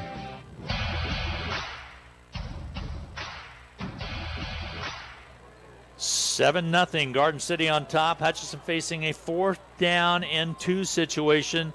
And Hutchinson still continues to decide to go for it here, Dan, as they let too much clock go off before they had made up their mind what to do and decided to better burn a timeout and make sure they're doing what they said they're going to do, because this is good field position right here at midfield. See if they can take advantage of it. 4th down and 2.5. Man in motion. Kokar on the pitch on the outside. Hernandez gets the first down by a half a step on that far side. And they needed about 4th down and 2. They needed 2. They got 2.5. Hutchinson went to the option, and that's the first time tonight they've made it to the third part of the triple option, which is the pitch. It was a quick one, too. Quick pitch on the outside. Hernandez caught it with full speed and turned that corner around over there. 1st and 10 now from the 49. So like I said, it was a 4th down and 2, and he got about 3 yards on the carry. 1st and 10 for Hutchinson at the 46-yard line of Garden City now. Man in motion again. There's a pitch on the outside. That was a wild pitch. Hernandez was lucky to get to the ball. I don't know if that slipped out of Kokar's hands or what, but that ball was like all of a sudden, it was like you see some of these videos, it was in slow motion tumbling. Hernandez got to it, but boy, that was a close one. The timing got messed up a little bit. It appeared that Hernandez, when he went in motion, was so fast that Kokar hesitated as to whether he should continue to try to make the pitch or not. And Hernandez a little shaken up on the play right now, and they're going to have some trainers come out and take a look at him. I'll pass on some scores quickly. Troy 12, Centralia 7, Topeka West on top of Emporia 14-10. Also Russell on top of TMP. More than likely we'll get a recap from Russell. 10-7 is that score. This is all halftime. Andover Central and Buhler 14-0 still. Is that score? It's at halftime now. Valley Center 14, Goddard 6. That's a good Goddard team that Valley Center is playing tonight, and that's a halftime score. Close ball game there, and that's just some scores we'll pass on. Again, stay tuned after this ball game's over. Coming up in about an hour and 15 minutes will be Nick Gosnell with the Apex Shears as well as Next Tech Wireless Scoreboard Show coming your way right after the conclusion of the Hutchinson High School game and Garden City game. Of course, we'll get our post games in.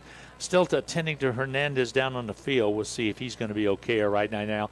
Hutchinson facing a 2nd down and 13 as we lost yardage on that play after Hernandez barely got to the ball, and he's up, setting up now. Now he's going to get up under his own power, and he should be okay. Daniel Hernandez, the 5'9", 130-pound sophomore running back. Holding that left leg up as he comes off, so I don't know if it's an ankle, or if it is possibly a knee. So they will attend to him, and he is a talent. I was really impressed with his speed last week and what he was able to do, especially the catch that he made at midfield, and he gets a nice round of applause. Not putting any weight on the leg exactly. at all, so it's so we'll get set a concern. Back out at the 50-yard line as Hutchinson will break huddle and go for here's 2nd down and 13. So next man up is basically what you do there, and it's going to be Zion Burgess over. He'll take the right slot, and they'll go empty on that left side right now. Kokar to quarterback. Back to pass is Kokar. Rolls to the right. Pass is caught by Burgess. Picks up about 7 yards on the carry. It'll bring up a key 3rd down play. 3rd down and about 7. It gets it inside of Garden City territory. They'll mark it right at the 42.5-yard line. Hutchinson went for it 4th down and 3 at the 50, so you would expect that they are in 4-down territory. If it's anything less than 5 yards or so on 4th down, I would think they will go for it. It's 3rd down now, though. Yeah, 3rd down and 6, we'll call it, from the 42.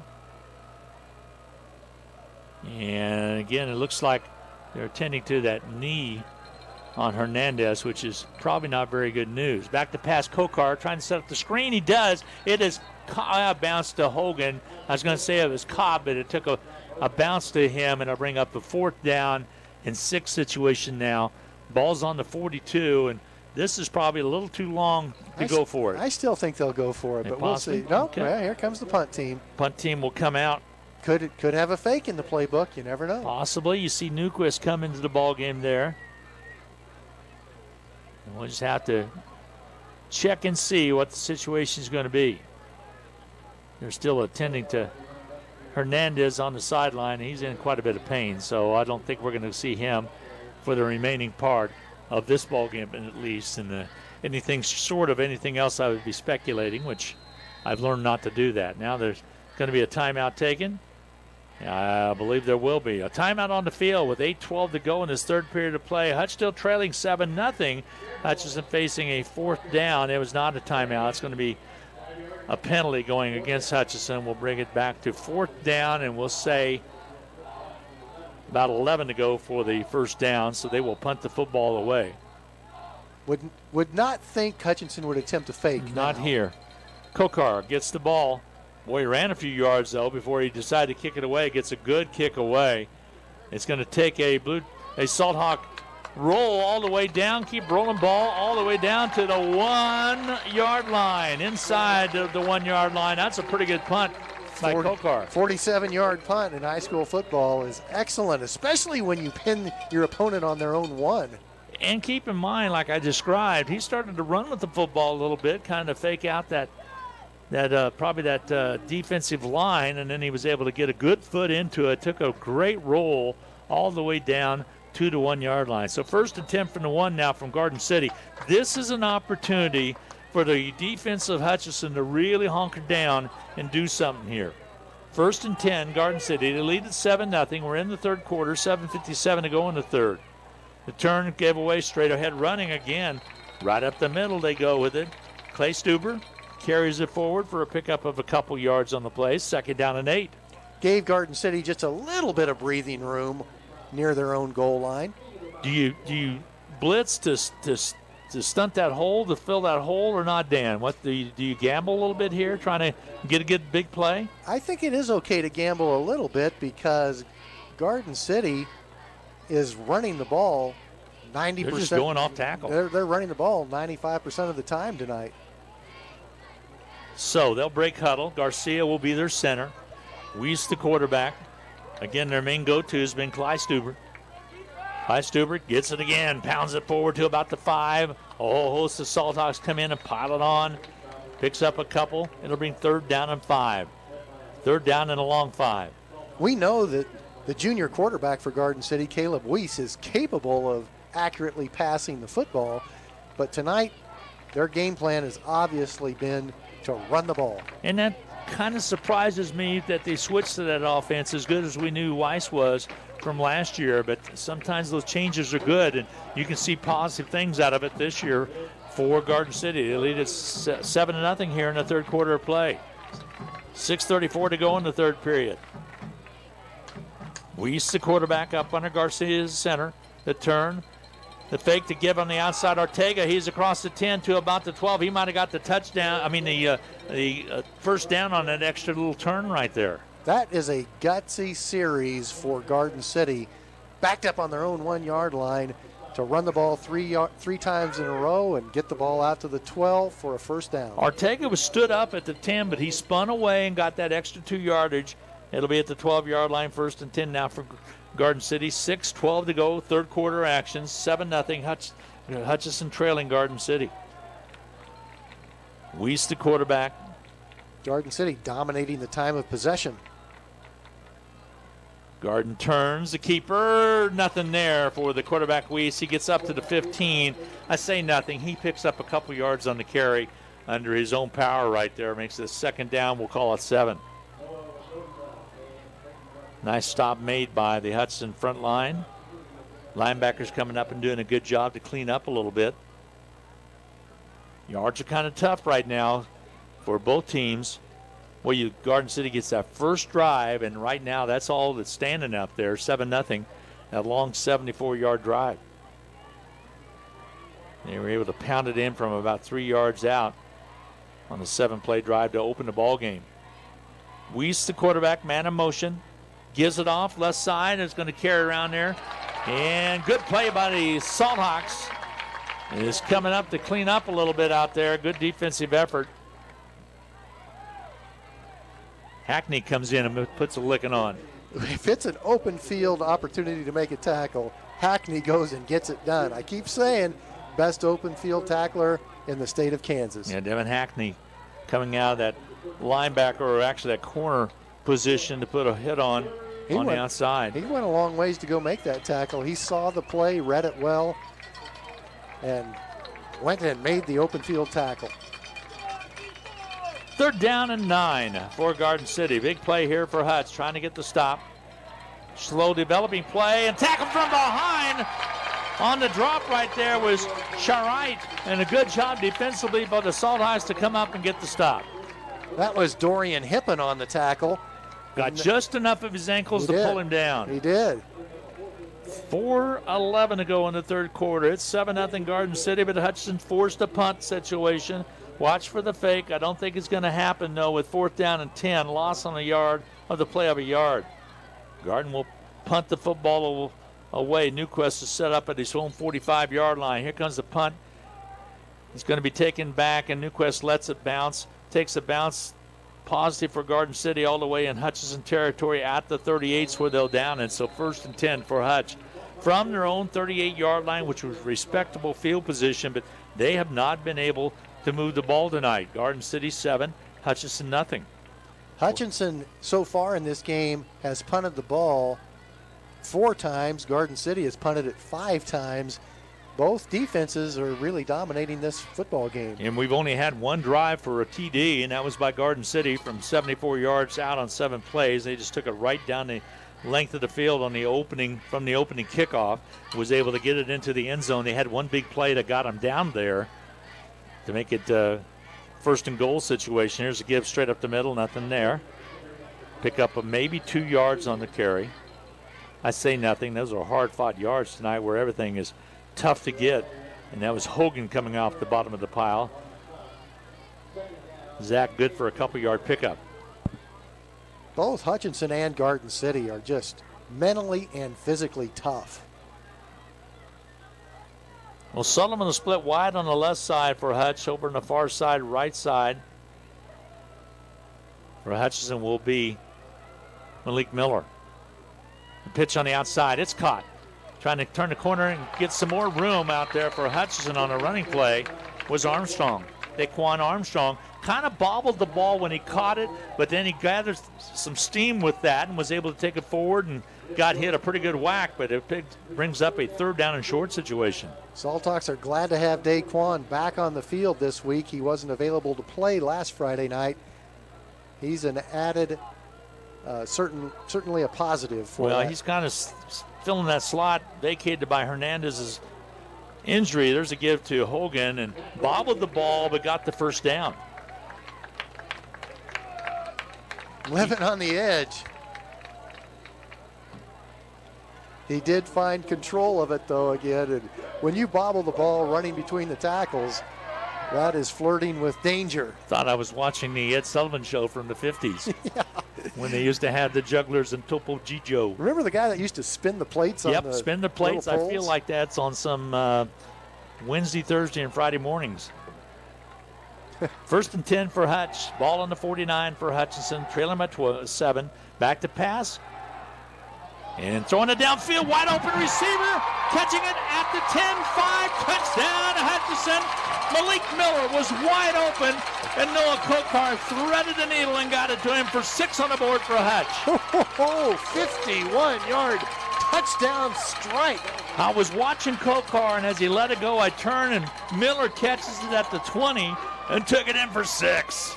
Malachi Miller sprinting right down the center of the field. There was no Garden City defender within 15 yards of him. So now the point after touchdown coming with 1:53 to go in this contest to see if we can tie up this affair. Right now it's 7 Garden, 6 Hutchinson. Point after by Runyon is up and on its way, and it is good. And we are tied at 7 apiece with a 1:53 to go in third quarter action. Stay tuned. Hutchinson kickoff coming up next. We'll be back right after this 30-second timeout. Hutchinson Community College and Blue Dragon Athletics are proud to support the Hutchinson Salthawks. Whether you're working towards your degree or are a busy working individual with limited time to attend class, Hutch CC has what you're looking for. And for those still in high school, Hutchinson Community College's Step Ahead program provides a head start on a quality education, and it may not cost the student anything. Visit hutchcc.edu or call 888-GO-HUTCH for more details. And good luck this season to the Salthawks.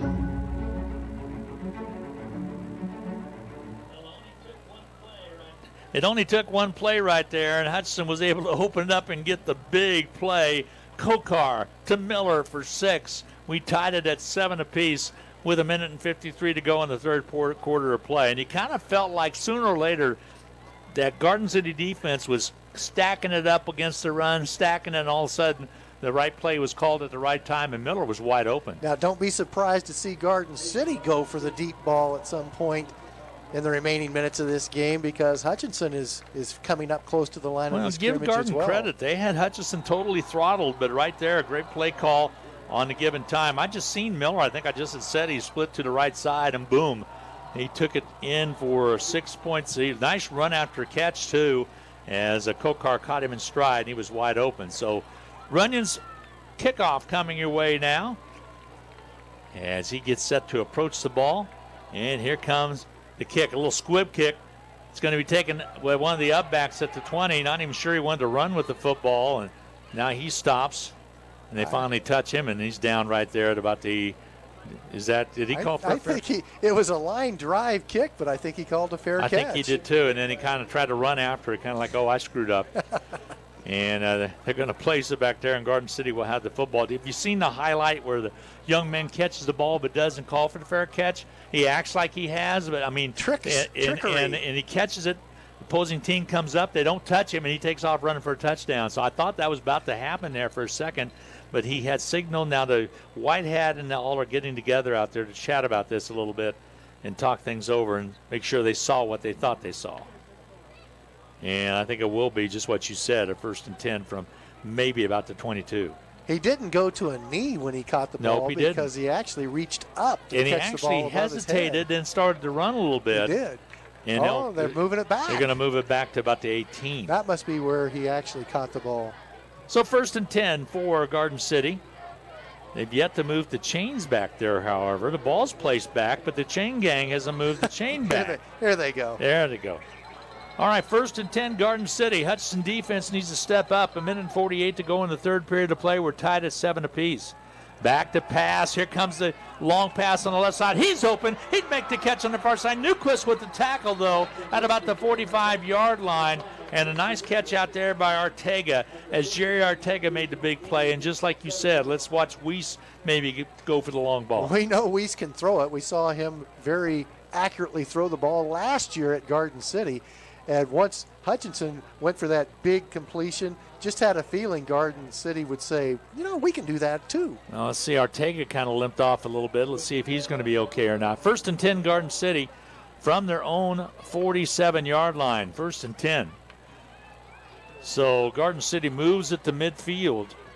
Now with 1:18 to go in the third period, we're tied at 7 apiece. In motion to turn, the fake pitch, give it up the middle again. On the carry is going to be Clay Stewart, and Stewart takes it forward. Pickup of about 5 on the carry inside of Salthawk territory to the 48-yard line.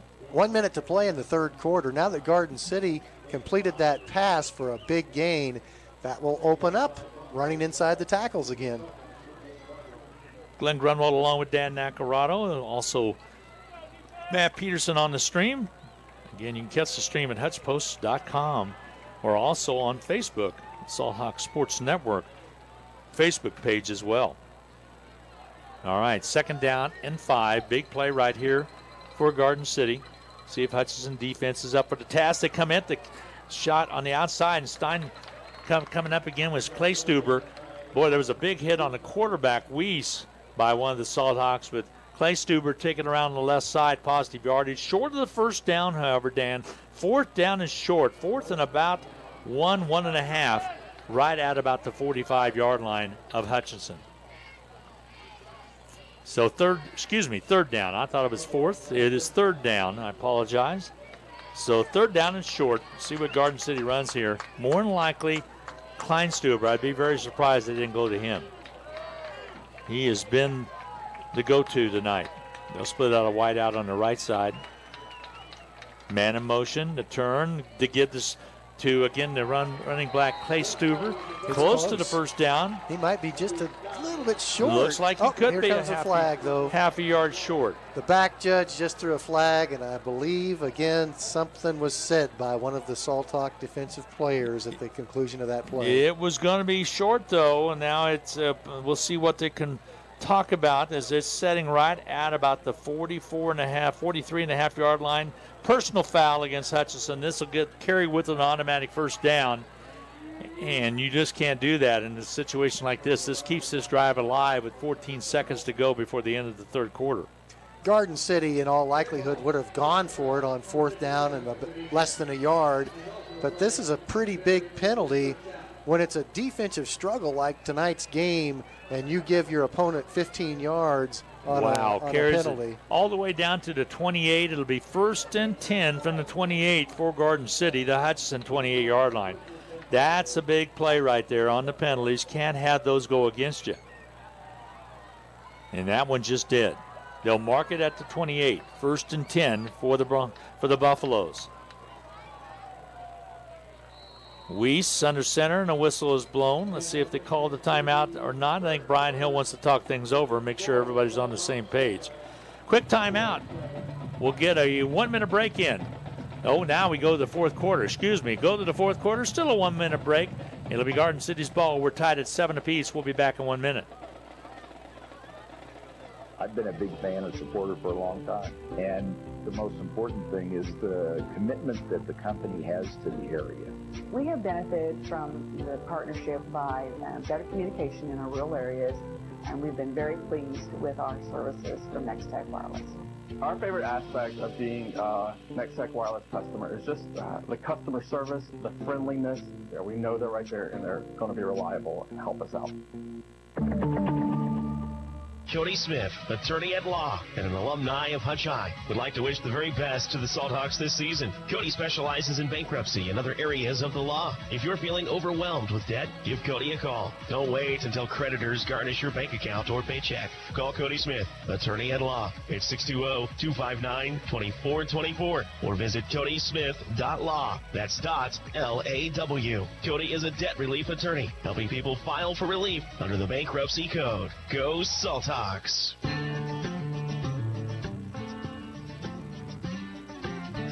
Hi, everybody. Welcome back. We start the fourth quarter of play with a 1st and 10 situation for the Salt Hawks. For the Garden City Broncbusters inside the Salt Hawk 28-yard line. So Garden City will set things up.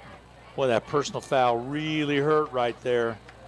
That's 46 yards in penalties by Hutchinson, only 5 yards by Garden City. Garden turns, pitch on the outside, it's there, and room to run on the outside to the 20-yard line, stretching it down, doing a good job out there. Kosniff was able to move the chains and close to the first down, but short by 2 yards. Kinzer Newquist is playing one amazing football game from his free safety position. That is his 11th tackle of this football game. Gosenfeld really took it around nicely down that left side, picked up 8 on the carry, 2nd down and 2. Time for Hutchinson defense to get going here again, 11:54 to go in his fourth period of play. Well, those penalties will come up and bite you, and that one on against Hutchinson was big. Man in motion again, the turn to give up the middle, nothing there. This time finally Hutchinson's able to get the stop made on Clay Stuber, and doing a nice job out there was Braden Rodriguez. Rodriguez jumping all over him, no gain on the play, 3rd down and 2. Hutchinson has not committed very many penalties, neither team has tonight, but when it's such a defensive struggle and you've given up 46 yards in penalties, Garden City only 5, it becomes a factor. Well, that kept that drive alive too. It just escalated it. It magnified it at that time. With 11:20 to go in this fourth quarter of play, we're tied at 7 apiece. Hutchinson trying to get strong here and stop the Garden City drive. Third down and short. The pitch on the outside. Hutchinson pursues it nicely, and nothing's going to get there. Maybe a pickup of one. Coming up, it was Newquist. He, along with Nolan Cunningham, double teaming over there, making the stop. I don't think they got a pickup of much of anything at all, maybe a half yard. Brings up another dramatic fourth down opportunity. Those backs out of that backfield did a nice job of pursuing Cunningham, again, along with Newquist. The ball is just inside the Hutchinson 20-yard line. Fourth down, and we'll say a short 2. See if Hutchinson can stand him up here. Man in motion for Garden City. The pitch on the outside, has the edge, trying to get to the ankle, has the first down. Boy, the tackle was just about there, and Hackney dove for it, but wasn't able to get to the ankle, and it'll move the chains. 1st and 10 now for Garden City. That was the rocket toss. Hutchinson, this year's defense defends that play so well. And they didn't do a bad job there. No. It's just that the situation, that was a short yardage situation. Hackney tried to get Charrette's ankles, tried to dive forward, and if he would have got to him, he would have brought him down, but it was not the case. Charrette needed a few yards and picked up the yards he needed. It'll take it all the way to the 17, so it was inside the 20, pick up of 3, and they had to get 2 anyway for the first down. 1st and 10 now for Garden City. Pitch on the outside, trying to open things up, and they hit his mate over there, and a positive yardage of a pickup of about 4 yards. That'll keep the clock going with 10:21 to go. We're tied at 7 apiece in the fourth quarter of play. Pick up maybe a yard on the play. This game has just been so even throughout. More than that, actually. It was a pickup. That's what I thought. The yardstick was still stuck back where they placed it. It was a nice pickup up there at about 4 yards. 2nd down and 6. Ball on the 14. Again, a Hudson defense, hands on hips, which is always a concern, but they need to buckle down here and try to get the stops. Maybe strip a ball away. That'd be great to get a turnover in this situation. 9:42, clock moving along. We're tied at 7 apiece, and because of that, Coach Hill will take a timeout for Garden City. So with 9:41 to go in the fourth quarter of plays, tied at 7, Garden City facing a 2nd down and 6 inside the Salt Hawk 14-yard line. We'll be back in 1 minute. Alvader Jackson Financial Advisors are now Envision Investment Group. Due to the growth of the investment and client relations team, they have a new location to better serve you. 15 Compound Drive in Hutchinson. Stay tuned for an open house. Time and date to be announced soon. We understand there have been many changes, so please feel free to reach us at 669-8291. Check for updates at envisionig.com. Envision Investment Group, your future is our focus. Securities offered through LPL Financial, member FINRA SIPC. The medicine shop. When you drop your prescriptions off, the personal care you'll find there will make you feel all better. The meds you need, delivered with speed. The lowest prices guaranteed. Get your prescriptions with no hassle. At 14th and Main at the Little White Castle. You'll feel all better at the medicine shop.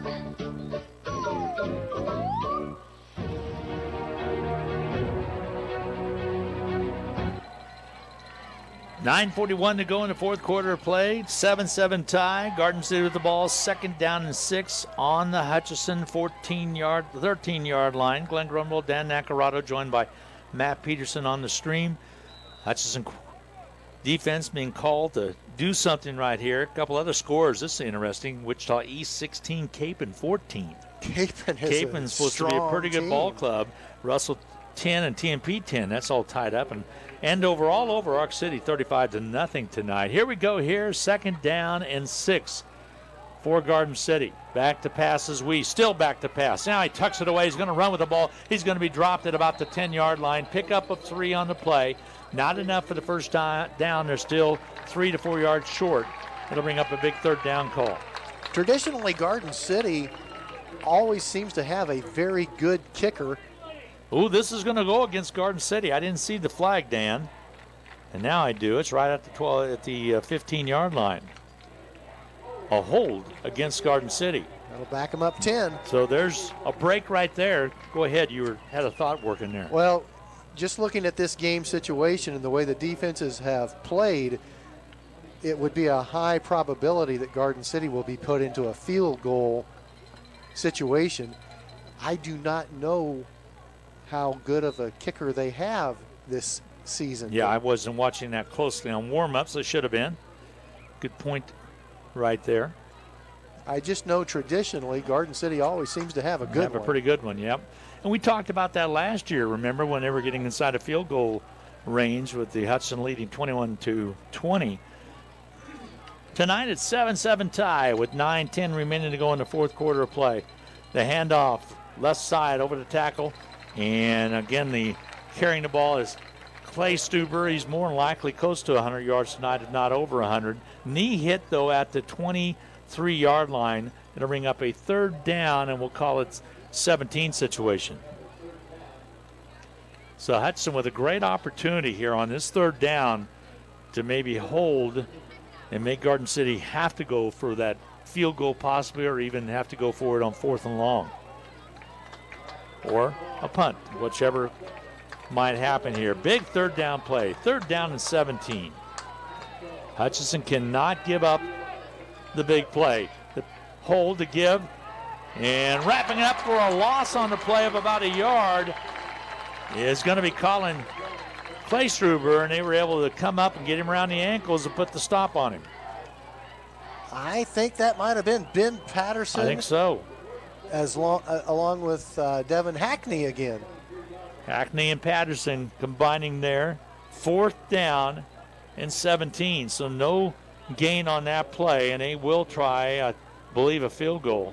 It would be a 40-yard attempt from there. That's going to be Isaac Rivera. He is a junior. Not unusual to see field goal attempts blocked from this range in high school football. And a timeout's going to be taken by Garden City. They're going to make their own kicker think about it a little bit. Rivera does the kick through without any football there. Timeout on the field. We'll take a half-minute break. 7:41 to go in the fourth quarter of play. It's 7-7 tie between the Hutchinson Salthawks and the Buffaloes of Garden City. We'll be back in a half minute.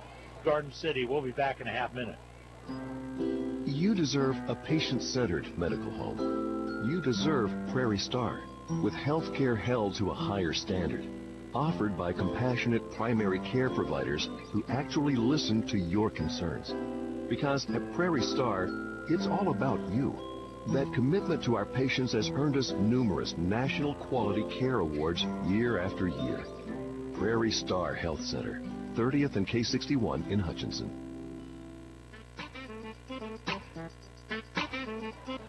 Glenn Grunwald along with Dan Nacarado, Matt Peterson on the stream tonight. This brings up a 4th down and 17, so they're going to mark this. It's at the 24-yard line. They'll kick it from the 30. That will be a 40-yard field goal attempt. Again by their kicker, Rivera, Isaac Rivera. Here's the hold. It's a good one. The kick is up and on its way. It doesn't look like it has enough, and it's going to be short. Hutchinson will take over with 7:34 remaining to go. In this fourth period of play, the field goal was short by Garden City that would have gave them the lead. So now Hutchinson has 7.5 minutes to go the length of the football field and try to get this one, get them ahead in this one. Right now we're tied at 7 apiece. High school football, the ball will go to the 20-yard line now, and that's where Hutchinson will start this drive. So 1st and 10 for the Salthawks from their own 20-yard line. And they'll split wide out on the right side and left. O'Sullivan on our near side. Kokar, the quarterback. Turn to give a man in motion on the left side, trying to turn the corner and getting the job done out there was Armstrong. Picked up positive yardage, picked up about 2 or 3 on the play. Brings up a 2nd down. We're going to call it 7 to go, a long 7. Football is going to be on the 23.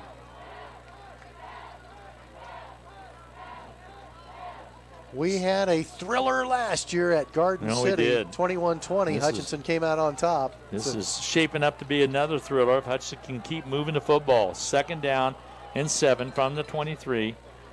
Giveaway, straight ahead running. Not much there. They'll take it up to about the 25-yard line. That was Hogan, the ball carrier. Hogan's just getting 1-2 little 2-yard spurts. And hard-fought football. Wasn't any room there.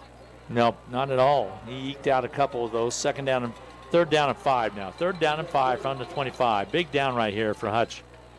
They want to keep this drive aligned. 6:23, clock moving away, as that was a running play. Did not stop the clock.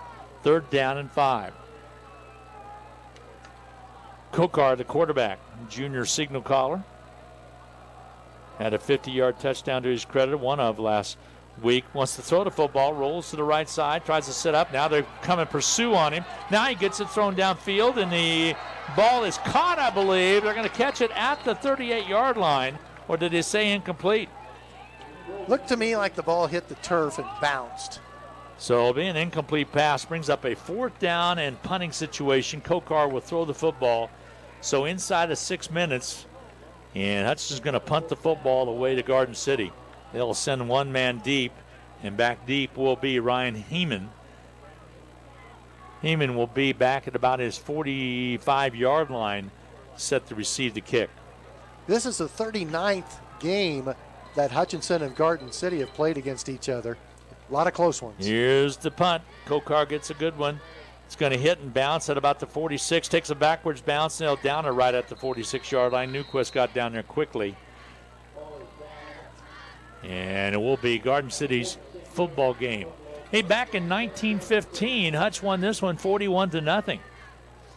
That's when this match started. Then they didn't play. Guess they thought it was too far a drive, huh? Until 1952.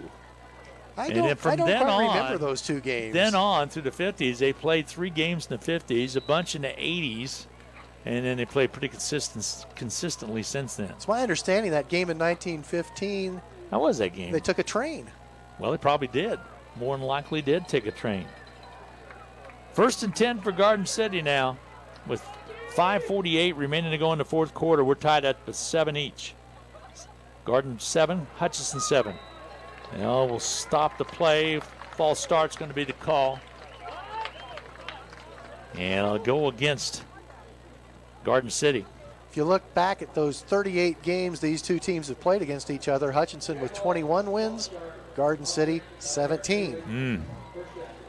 Andale still playing good football. They lead Mulvane in the 3rd quarter, 16-6.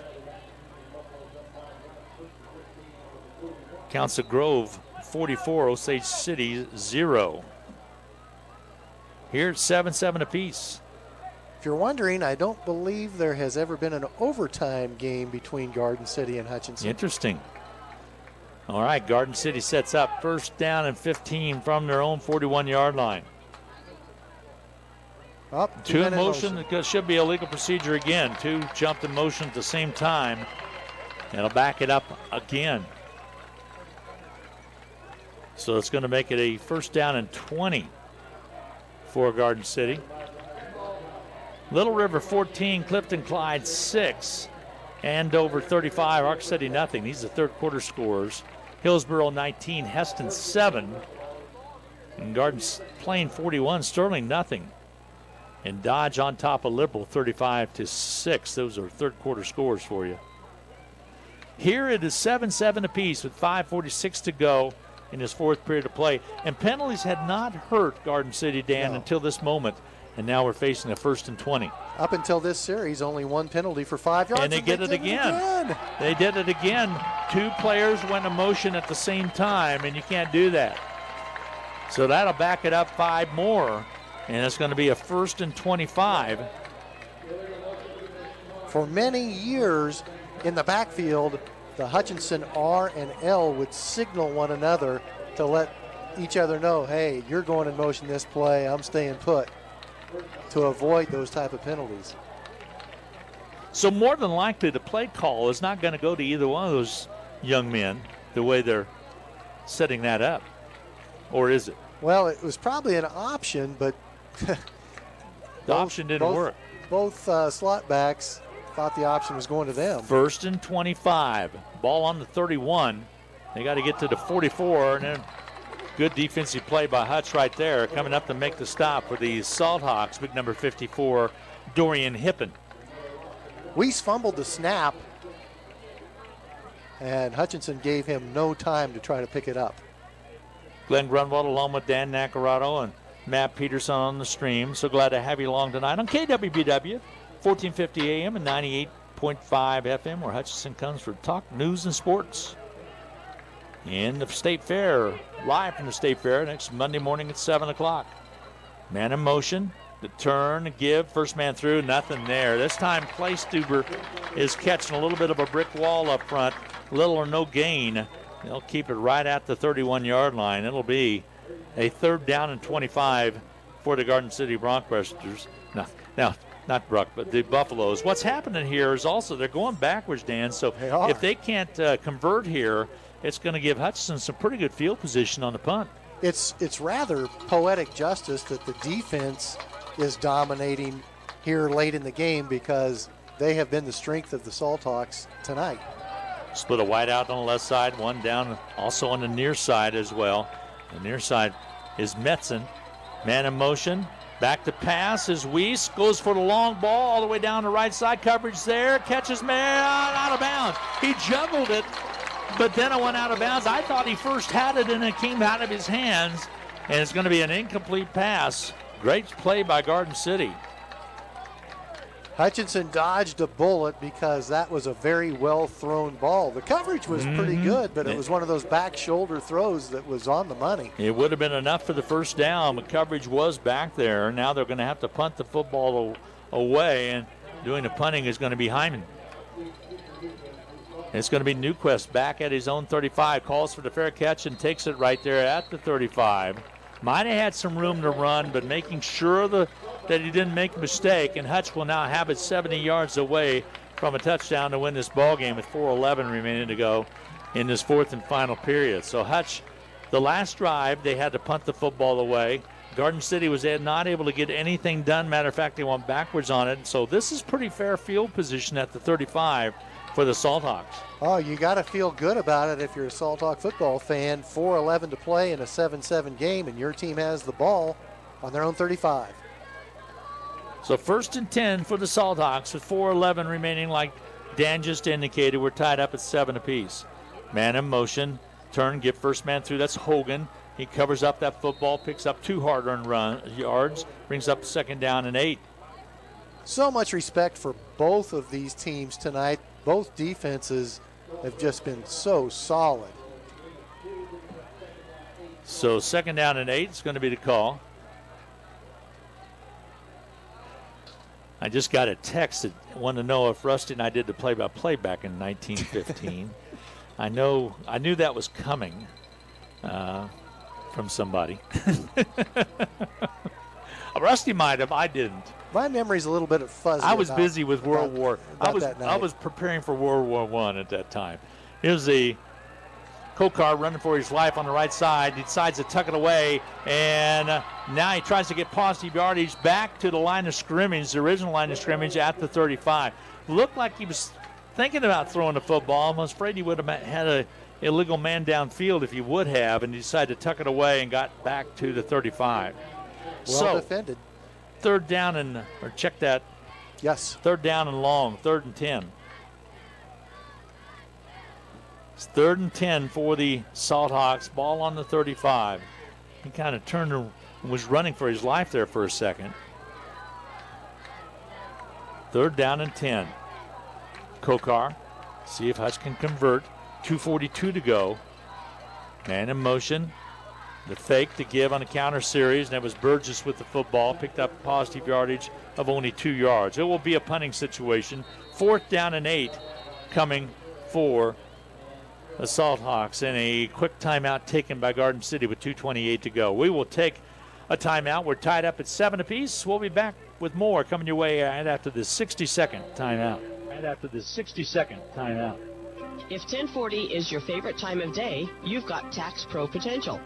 At H&R Block, you could turn your passion for tax prep and helping people into a career with us. Local classes near you, beginning September 20th in Hutchinson, Lyons, or Ellsworth. Learn more at hrblock.com/beapro. Enrollment in or completion of the H&R Block income tax course is neither an offer nor a guarantee of employment. Enrollment restrictions apply. Hutchinson High School sports is on air thanks to these outstanding Salt Hawk boosters. The Medicine Shop, Portfolio Recovery Associates, Hayden's & Co. Salon and Beyond, American Family Insurance Agent Travis Rodenbaugh, APAC Shears, Pools Plus, First National Bank, Next Tech Wireless, the Summit of Hutchinson with Doctors Lowen and Severud, Prairie Star Health Center, Ashcraft Pharmacy, Axel's Taxi, and Edward Jones Financial Advisor William Thacker. Thanks for listening. 4th down and 8 with 2:28 to go in this fourth quarter of play. Hutchinson 7, Garden City 7. Hutchinson football. They're going to punt the football away. Kokar gets set. Good coverage downfield. Here comes the punt. Got a good one off. And it'll come up. It's going to be fumbled. Loose football. And Hutchinson's going to get on it at the 32-yard line. Hutch will have the football. It looked like he called for the fair catch, and then he fumbled the fair catch, and Hutch was right there to get on it at the 32. Big-time play by the special teams. 1st and 10 Salt Hawks. How about that, Dan Nacarado? Just what you need to have happen, and that's why you run it all the way down on those special teams. I saw him call for the fair catch, and he caught the ball, then it fumbled away. And Hutch was able to quickly get on it. Was it Newquist down there quickly? I couldn't tell which one it was. Great job by the Hutchinson special teams to set up now a 1st and 10 inside the Garden City territory at the 32 with 2:18 to go. Give to Hogan. No, Kokar keeps it. He tucks it away, trying to turn the corner and gets grabbed by the jersey and throw down. No gain on the play, and he keep the clock moving. As they say, he wasn't bound. I thought he was going to at least pick up a couple yards there. That brings up a 2nd down and 10. We talked about the kicking game earlier. Hutch freshman Tayson Runyon, he's a poised young man. Could it all rest on his shoulders? Could come down. I think Hutch needs to get a 1st down here to make it more interesting. 1:48 to go, 2nd down and 10 now. Taking some time, calling in the play. Now everybody looks at the wrist, gets the signal. That's a thing that has changed in recent years, isn't it? They'll split out wide on the left and right side this time. Kokar, the quarterback. Back to pass as Kokar rolls to his right, sets up, throws it long. Has a receiver out there, can't get to it at the 15-yard line, incomplete. Intended receiver was Daquan Armstrong. He was open, but was not able. He was overthrown, but in a good way, out of bounds. Brings up a 3rd down and 10 now. So Hutchinson will set up. That stops the clock with 1:24 to go. 3rd down and 10. Hutchinson has the ball on the Garden City 32-yard line. Kokar comes in from the sidelines with the play. They huddle around Kokar right at the 35 to break the huddle. Lang split out wide on the right side. You got O'Sullivan on the left, the man in motion, one to throw it. They were trying to go to Lang. Lang in and out of his hands, an incomplete pass. Boy, it was there for him to catch and pick up some yards. A little too high and outside and behind him brings up a 4th down and 10 call. And they are outside of field goal range. So that perhaps brings up, with 1:20 to go, a big 4th down call here. See if they go for it, or will they give it a try? That would be a 49-yard field goal attempt. That'll be pushing it quite a bit for the young freshman. 4th down and goal now. They're going to go for it on 4th down. Man in motion. Burgess comes back. He sets up again. Little confusion, and they're going to talk things over with 1:20 to go. Timeout's going to be taken by Hutchinson and the coaching staff. They'll circle around the head coach and try to come up with a 4th down call here to keep possession of this football in this ball game. We'll take a quick half-minute break. 1:20 to go in the ball game. 7-7 tie. Don't go away. Hutchinson will try to go for it on 4th down. We'll be back in a half minute. Need to send someone money? Pay a babysitter? Split the bill? Use First Pay. It is the person-to-person payment option located right inside your online banking app. There is no need to download an additional application. It is simple, Safe and secure. We're first for you. Visit fnbhutch.bank to learn more, or click on your First National Bank app to get started. You can also stop into a location nearest you, and we're happy to help. First National Bank of Hutchinson, member FDIC, equal housing lender.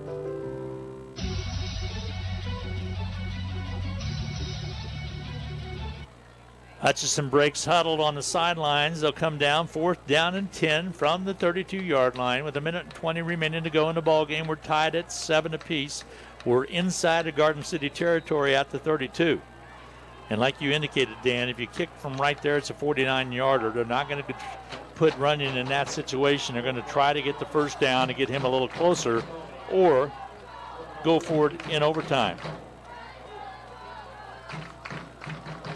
Down in the center, Kokar. Noah Kokar wants to throw the ball. He rolls out on the right side. Now he tucks it away, trying to still gather it in, tries to throw it, and won't get it done. And it's going to give Garden City the ball on the 45-yard line with 1:10 to go. And why he just didn't heave it, I do not know, but evidently played it safe, didn't want to fumble the football with 1:10 to go. They basically give it up and over on downs right at the 44-yard line is where they're going to indicate it. So at the 43-yard line is where Garden City will have it with 1:10 to go. But no timeouts remain. They don't have any timeouts. So, if you contain them, keep them in bounds, that's going to eat up. You might maybe have time for 3 plays. Let's see what happens here. Look for Garden City to go to the air. Weiss, he can throw it. He's the quarterback. Back to pass, he backpedals, rolls to the right. Now he throws it. Catch is made on the far side, but to keep it in bounds. It'll keep it rolling, and they'll move the chains, however. Maybe it stops on the change moving right there, 1:03 to go. And now they'll wind the clock. Only stops for a few seconds. And now they'll wind it, and it gets going again. And timeout's going to be taken by Hutchinson. Evidently a little confusion out there. We're going to keep it here with 1 minute remaining. And Garden City now has it inside of Salt Hawk territory at the 46-yard line. And see what Hutch talks about, see what the Buffaloes talk about as they pick up the first down as Weiss came out throwing. Now, if they nickel and dime you, Dan, they can move it and stop the clock by going to the sidelines. But should they get sacked or should they get inside and keep it in bounds, that clock's going to roll away unless you're moving it because of the first down like this last situation happened. That was an interesting timeout. I think it was a timeout that defensive coordinator Scott Yandis wanted. He must have seen something that he wanted to talk to his defense about. Defensive backs back there, by the way, is Hunter along with Newquist. Hackney is back there as well. Over on the far side for the Salt Hawks also is Gabe I.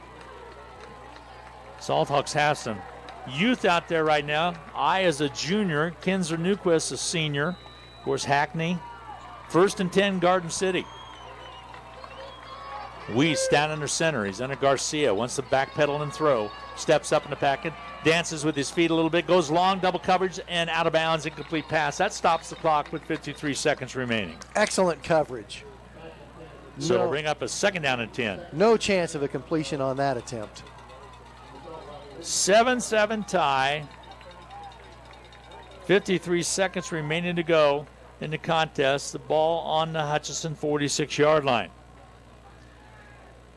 Hutch had it deep inside of Garden City territory after the muff punt, but could not move the football. Ended up turning it over on downs on probably one of the worst plays that could have happened, losing it all the way back to the 45 rather than the 31. Here we go, 2nd down and 10 for Garden City. They want to throw the ball back. Weiss has room to run. He's going to go around the right side, and he'll be stopped at about the 38-yard line, but that keeps the clock rolling. 43, 42, 41 seconds. They quickly huddle up and see if they can spike the ball or not. 3rd down and 3. Yeah, 3rd down. I don't think you want to spike it. I don't think so either. 3rd down and 3. They quickly get back, and now it's down to 29. He wants to throw the football in and out of the hands of the intended receiver. It'll stop the clock with an incomplete pass with 25 seconds remaining. Pass was intended out there for Metzen. Caleb Metzen, senior wide receiver, overthrew Metzen. It'll bring up a 4th down and 2 with 25 seconds remaining to go in the ball game. We're tied at 7 apiece. It is looking more and more like overtime. We'll see what happens. 4th and 2. Garden will split wideouts left and right. Weiss, the quarterback, turns, wants to pitch. He does. They end around. They're going to do a little dipsy-doodle here. They're coming around on the left side. They will not get the first down. Hutch will take over. Stopped by Hackney. Hackney came in and put the big hit on the end around. Cooper Ramsey. Whoa, what a play. They went for the trick play on the reverse. When you have a player like Devin Hackney on the field defensively, he makes sure those plays don't go anywhere. Now, there are only 16 seconds to play in regulation. Be careful. You don't want, exactly. You do not want to throw a pick six or something like that. You can maybe go long and maybe try to see what could happen, maybe a defensive penalty or something like that, pass interference deep downfield, something, but do not throw a pick six. 16 seconds remain to go. Hutchinson with the football on their own 37-yard line. Back to pass is Kokar. Runs out of the pocket to the left side. Heaves it on its way. Incomplete pass. It'll stop the clock with 9 seconds remaining to go in the contest as it bounces away out of bounds. It'll bring up a 2nd down and 10 call with 9 seconds to go. This is a situation where you only throw it or heave it if you're pretty sure it's nothing bad's going to happen. All good thoughts here. So, Mike Vernon talks things over, and I think that's an intentional grounding. They'll lose a down and brings up 2nd down. The loss of down doesn't really matter because there are only 9 seconds to play in regulation, but it does move you further back towards your own goal line, which makes me wonder if you just want to call the safest play in your book. Maybe even take a knee, let time run out, and you go down and decide this one for OT. We will see. 1st and 15 now. A 2nd down, 2nd down and 15. Those are the football on the Hutch 32-yard line. 7-7 tie. 9 seconds remaining to go in the contest. And that's what they do. They just take a knee. Kokar took the quick knee. Time is going to run out, and we will go to overtime, and they will take a little bit of a timeout to have the captains come back out and decide who has the first possession. We're going to take a timeout as well. We'll come back and explain the overtime rules to you. And again, we're tied up at 7-7 apiece. We go to overtime. We'll be back right after this quick 1-minute timeout. Need a pharmacy you can rely on? One where they focus on learning your name and your needs? Being the best pharmacy possible, having a friendly and knowledgeable staff, and stocking the products you need is what Ashcraft Pharmacy is all about. Whether it is dry skin, a cough, or runny nose, aches and pains, or something that requires prescription medications, you can count on Ashcraft Pharmacy in South Hutchinson. Stop in, call, pick up curbside, or we'll be happy to deliver. Ashcraft Pharmacy, Health Mart, caring for you and about you.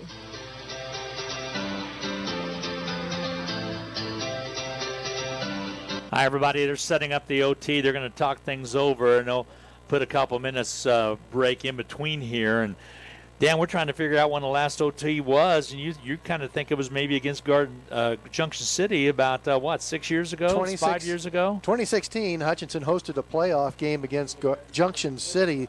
That was a barn burner, featured a lot of offense, a lot of onside kicks. Hutchinson came out on top in 2016, 42-41 over Junction City. And then if you go back a little bit further back in 2014, what an exciting game at Mays.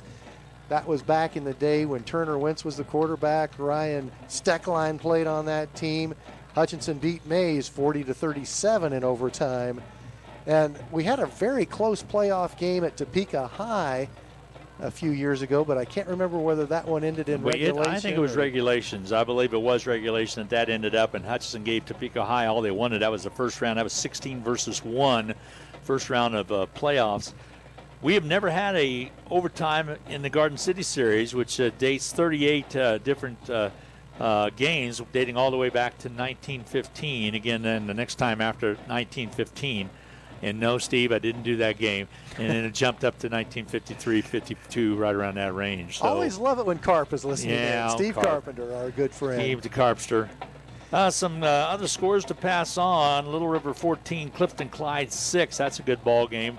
Andover 35, Ark City nothing. These are all third quarter scores that are coming in. Dodge City all over Liberal 35-6. Coach O'Neill is going to be 2-0 out there in Dodge City.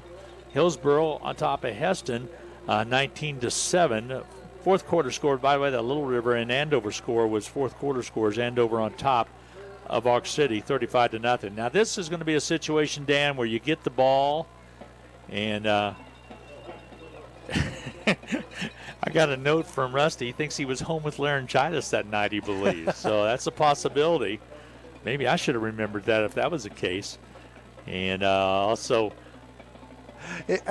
He called the game. I think he's saying there was so much action he had laryngitis after the game. Could have been. They're going to mark this at the 10-yard line. Hutchinson will have the first possession. They'll be headed to the goal to the north. Towards the scoreboard. So no wind to have anything to do with nothing at all, even a field goal. So we're going to get going here with the overtimes, where each team will have basically 4 shots to either get it into the end zone or get points on the board. Garden City won the toss for overtime, and you always elect to play defense first, so you know how many points you need when you get the ball. Exactly. So here we go. Hutchinson football on the 10-yard line.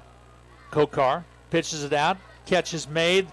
Trying to turn the corner around the outside is Armstrong. He's going to be pursued all the way back to the 18, and he stopped right there. So a loss of 8 on the play brings up a big second down. So now you're looking from 18 yards out. Makes that possible field goal a little harder. And that one didn't turn out the way they thought it was going to turn out. The Hutchinson players are competing so hard. I can't take anything away from them. If I had an observation, each player is maybe trying to do a little bit too much on their own, and it's resulting in losses of yards instead of no gain. Kokar, the quarterback, back to pass, trying to set up the screen. They do, and it's incomplete pass. Passes out of the reach of Hogan. He had pursuit on the outside there. I'm not sure he would have went too far anyway. Garden City out there. Cooper Ramsey defensively setting up. It brings up a third down and 19 from the 19 for Hutchinson. Sometimes in football, when players try to do too much on their own, because they're competitors and they are trying to do everything they possibly can to help their team win, but it takes them out of the teamwork frame of mind, and sometimes it results in losses. Third down and goal from the 19. We're in overtime. Kokar, the quarterback for Hutch, sends a man in motion. Back to passes. Kokar dumps it off to Burgess. It bounces once as well. Incomplete pass brings up a fourth down situation. And you like to come away with something. Yeah, this would be. But it would be a long one. It would be a 38-yard field goal attempt. And that's what they're going to do. We'll see where they spot it. Maybe a 36, 37-yard attempt. They're going to come out and try to kick a field goal. Tayson Runyon will come out. He's the kicker and punter. And it will be a 36-yard field goal attempt from the right hash mark. Just a little bit of a breeze at his back, but not very much. All right. Newquist, the hold is good. The kick is on its way. It's way off its mark, no good. And Hutchinson comes up empty on their attempt. Now Garden City smells the fact that they could possibly win this one with a field goal. We will see. Hutchinson defense comes out. Now it'll be Garden City's turn to try to punch it in or get 3 by way of the field goal. 7-7 tie. We're in the first overtime. Hutchinson came up empty. And there was an example by kicking that 36-yard field goal. You could tell that if you didn't have that 9-yard loss, it would have made it much closer. Right. First down is so critical in overtime play. Here we get set. Garden City with the ball, first and goal from the 10. And a timeout's going to be taken as Garden City wants to talk some things over. It was Hutch. It will be. Each team gets an extra timeout in the overtime. We will take a quick 30-second break. We'll be back with more from Gowan Stadium after this timeout. We're in overtime. We're tied at 7 apiece. Garden City football. We'll be right back in a half minute. City football. We'll be right back in a half minute. Forward. Always moving. Never stagnant. Together. Nothing great is ever accomplished without it. At Fee Insurance Group, we've been working side by side with our clients for more than a century. Together with individuals, organizations, and communities, we look ahead to protect the people, places, and things they love. We're Fee Insurance Group. Forward. Together.